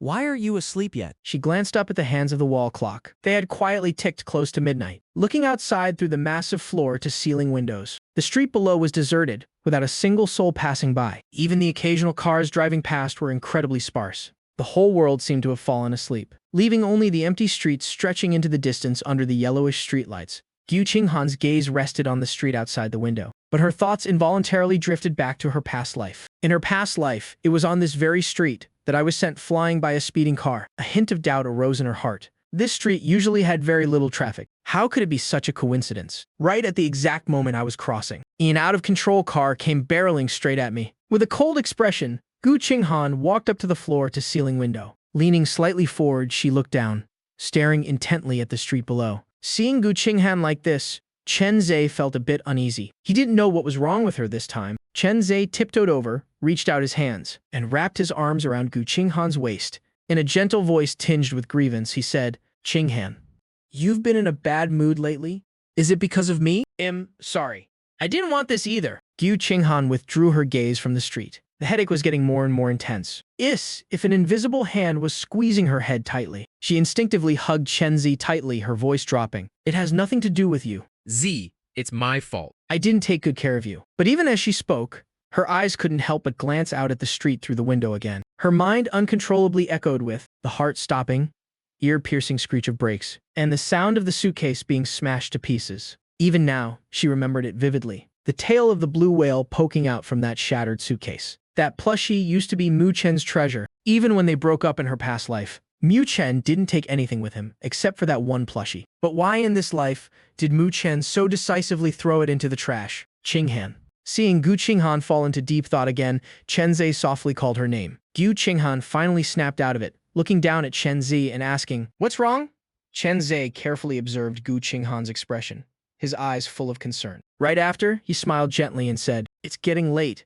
Hurry up and take a shower. Take a shower and get some rest. You still have to go to school tomorrow." Gu Qinghan nodded silently. She let go of Chen Ze, turned around, and headed toward the bathroom. Chen Ze sat back down on the sofa. He took out his phone again, his finger lightly tapping to open a hidden photo album. A photo appeared before his eyes. It was from when he was in middle school, attending an international summer camp. A group photo with a female teammate. In the photo, she was smiling radiantly, her clear eyes brimming with youthful vitality. So many years had passed. He had always carefully kept this photo. Never able to bring himself to delete it, Chen Ze gently stroked the picture with his finger, if touching a distant yet beautiful memory. Suddenly, a dark glint flashed in his eyes. Thinking of what Madame Gu had done to him, he unconsciously reached up to rub his stomach. His originally gentle gaze was instantly replaced by a chilling coldness. A few days later, Shen Haoshuan and I were sitting in a corner of the cafeteria, enjoying our lunch. Shen Haoshuan was eating heartily when, as if suddenly remembering something, he turned to me sitting next to him and said, "Oh right, Mu Chen. In a few days, our class is having a joint camping trip with the agricultural college next door. Do you want to go?" As he spoke, Shen Haoshuan's eyes lit up with anticipation. Hearing this, my chopsticks paused for a moment. A look of confusion appeared on my face. I frowned slightly, unable to figure out why the literature college would go on a joint camping trip with the agricultural college next door. I took a small sip of the soup in front of me, then ate a bite of noodles and asked Shen Haoshuan, "Why are we suddenly going camping with the ag college? Is it just them? No other schools are joining, right? The Polytechnic University where Chen Zhe studied wasn't far from University A. Right now, I had absolutely no desire to run into Chen Zhe and Gu Qinghan. If this camping trip turned into an inter-school activity, the chances of bumping into them would skyrocket. Shen Haoshuan shook his head slightly, smiled, and said, "You don't know about this. There's a senior from the agricultural college who's chasing a guy in our class. This camping trip was single-handedly organized by her." Shen Haoshuan's tone carried a hint of excitement, like he was gossiping. I widened my eyes a bit, looking surprised. And our side just agreed to it. Did no one object? The way I saw it, an inter-college camping activity like this would definitely face quite a few dissenting opinions. Shen Haoshuan waved his hand dismissively and said, "Oh, come on. What's there to object to?" Everyone is eagerly signing up. As he spoke, Shen Haoshuan expertly scrolled through his phone. He opened a photo and excitedly shoved the phone screen in front of my face, asking mysteriously, "Well, pretty right." I took a close look and was instantly a bit stunned. My eyes widened as I couldn't help but blurt out, Whoa, isn't this Su Xiaowei? The beautiful figure in the photo was none other than Su Xiaowei. I recognized her immediately. Hearing this, Shen Haoshuan perked right up and said excitedly, Mu Chen. You actually know Su Xiaowei. Shen Haoshuan rattled on as if muttering to himself. But I guess that makes sense. Su Xiaowei is a famous content creator after all. Her online follower count is about to hit 10 million, so it's normal that you know her. Hearing this, my eyes went wide, and my jaw dropped as I stared at Shen Haoshuan. I never expected Su Xiaowei to have such an identity. She was actually an internet celebrity, and with such a massive fan base to boot, I interacted with Su Xiaowei every day. Yet, I had absolutely no idea. Unable to suppress my curiosity, I immediately pulled out my phone and asked Shen Haoshuan, "What platform is she on? What's her handle?" Shen Haoshuan smiled and replied, "She has accounts on every platform. Just search for her anywhere and she'll pop right up. Her handle is just Su Xiaowei."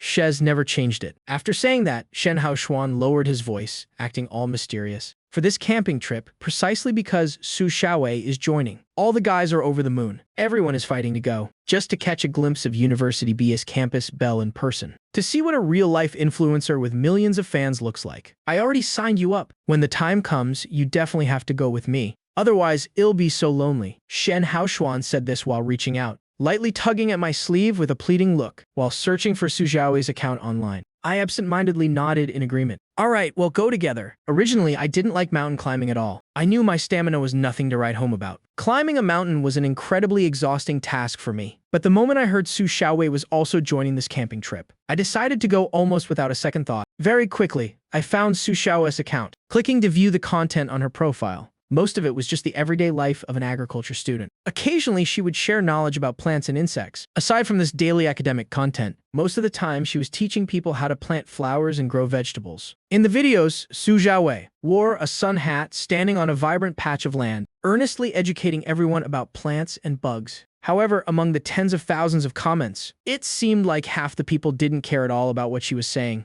They left incredibly casual and flirty comments. I randomly scrolled through the comment section. Seeing these comments, I couldn't help but find it funny. I thought to myself, a gentle and serious girl like Xiaowei, what must she think when she sees these comments? She probably blushes beet red. The corners of my mouth curled into a smile. Then I took a screenshot of her profile and sent it to Su Xiaowei, along with a super cute sticker. "I found you." Su Xiaowei replied to my message very quickly. How did you know I had this account? When Su Xiaowei saw the message I sent, she suddenly felt incredibly flustered. Because when she first started this account, it was right when she had just entered college. Because she stubbornly chose to study agriculture, her parents ended up cutting off her living expenses. At the time, she thought maybe she could make a little extra money online to help cover her living costs. In order for the account to gain popularity quickly, she listened to her friends' advice and wore revealing clothes. Sometimes she even wore the short schoolgirl skirts that guys like. Every day when filming videos, she had to meticulously choose the best angles. Even her slender hands with distinct joints were given focused close-up shots. Because of this, many of her fans were quite bold, coming into the comments every day to tease and flirt with her in all sorts of ways, thinking about how I had seen her somewhat staged persona online, and even read those inappropriate comments. She felt so embarrassed she wanted the ground to swallow her whole. She hurriedly typed, trying to salvage her image in my eyes. I didn't really know how to run an account either. I was just following other people's advice. Even the outfits and poses were designed by others.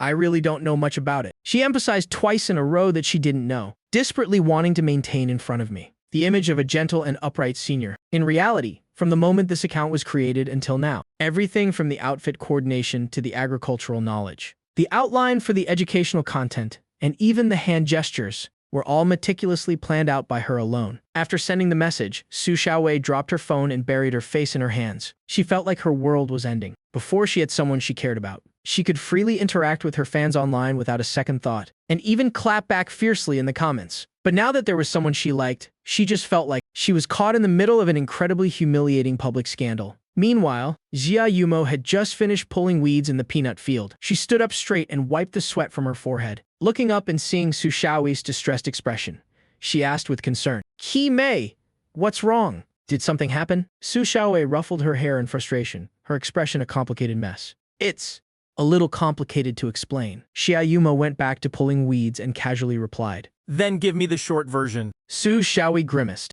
"It's basically like you're a sexy streamer online and your crush catches you red-handed, and then he sends you a screenshot, praising you for doing such a great job." Even though she was a serious educational blogger, and not the type to show off her body, she couldn't control her overly enthusiastic fans. Who knows what Mu Chen would think after seeing those comments? Right now, she regretted it so much she just wanted to curl up and die. Hearing this, Jia Yumo froze, staring at Su Xiaowei in shock. After a long pause, Jia Yumo finally stammered, "Qi Mei, I never would have guessed. You actually do that on the side. What's your account name? Let me follow and support you." Saying that, Jia Yumo actually pulled out her phone. Seeing this, Su Xiaowei's face flushed bright red with anger.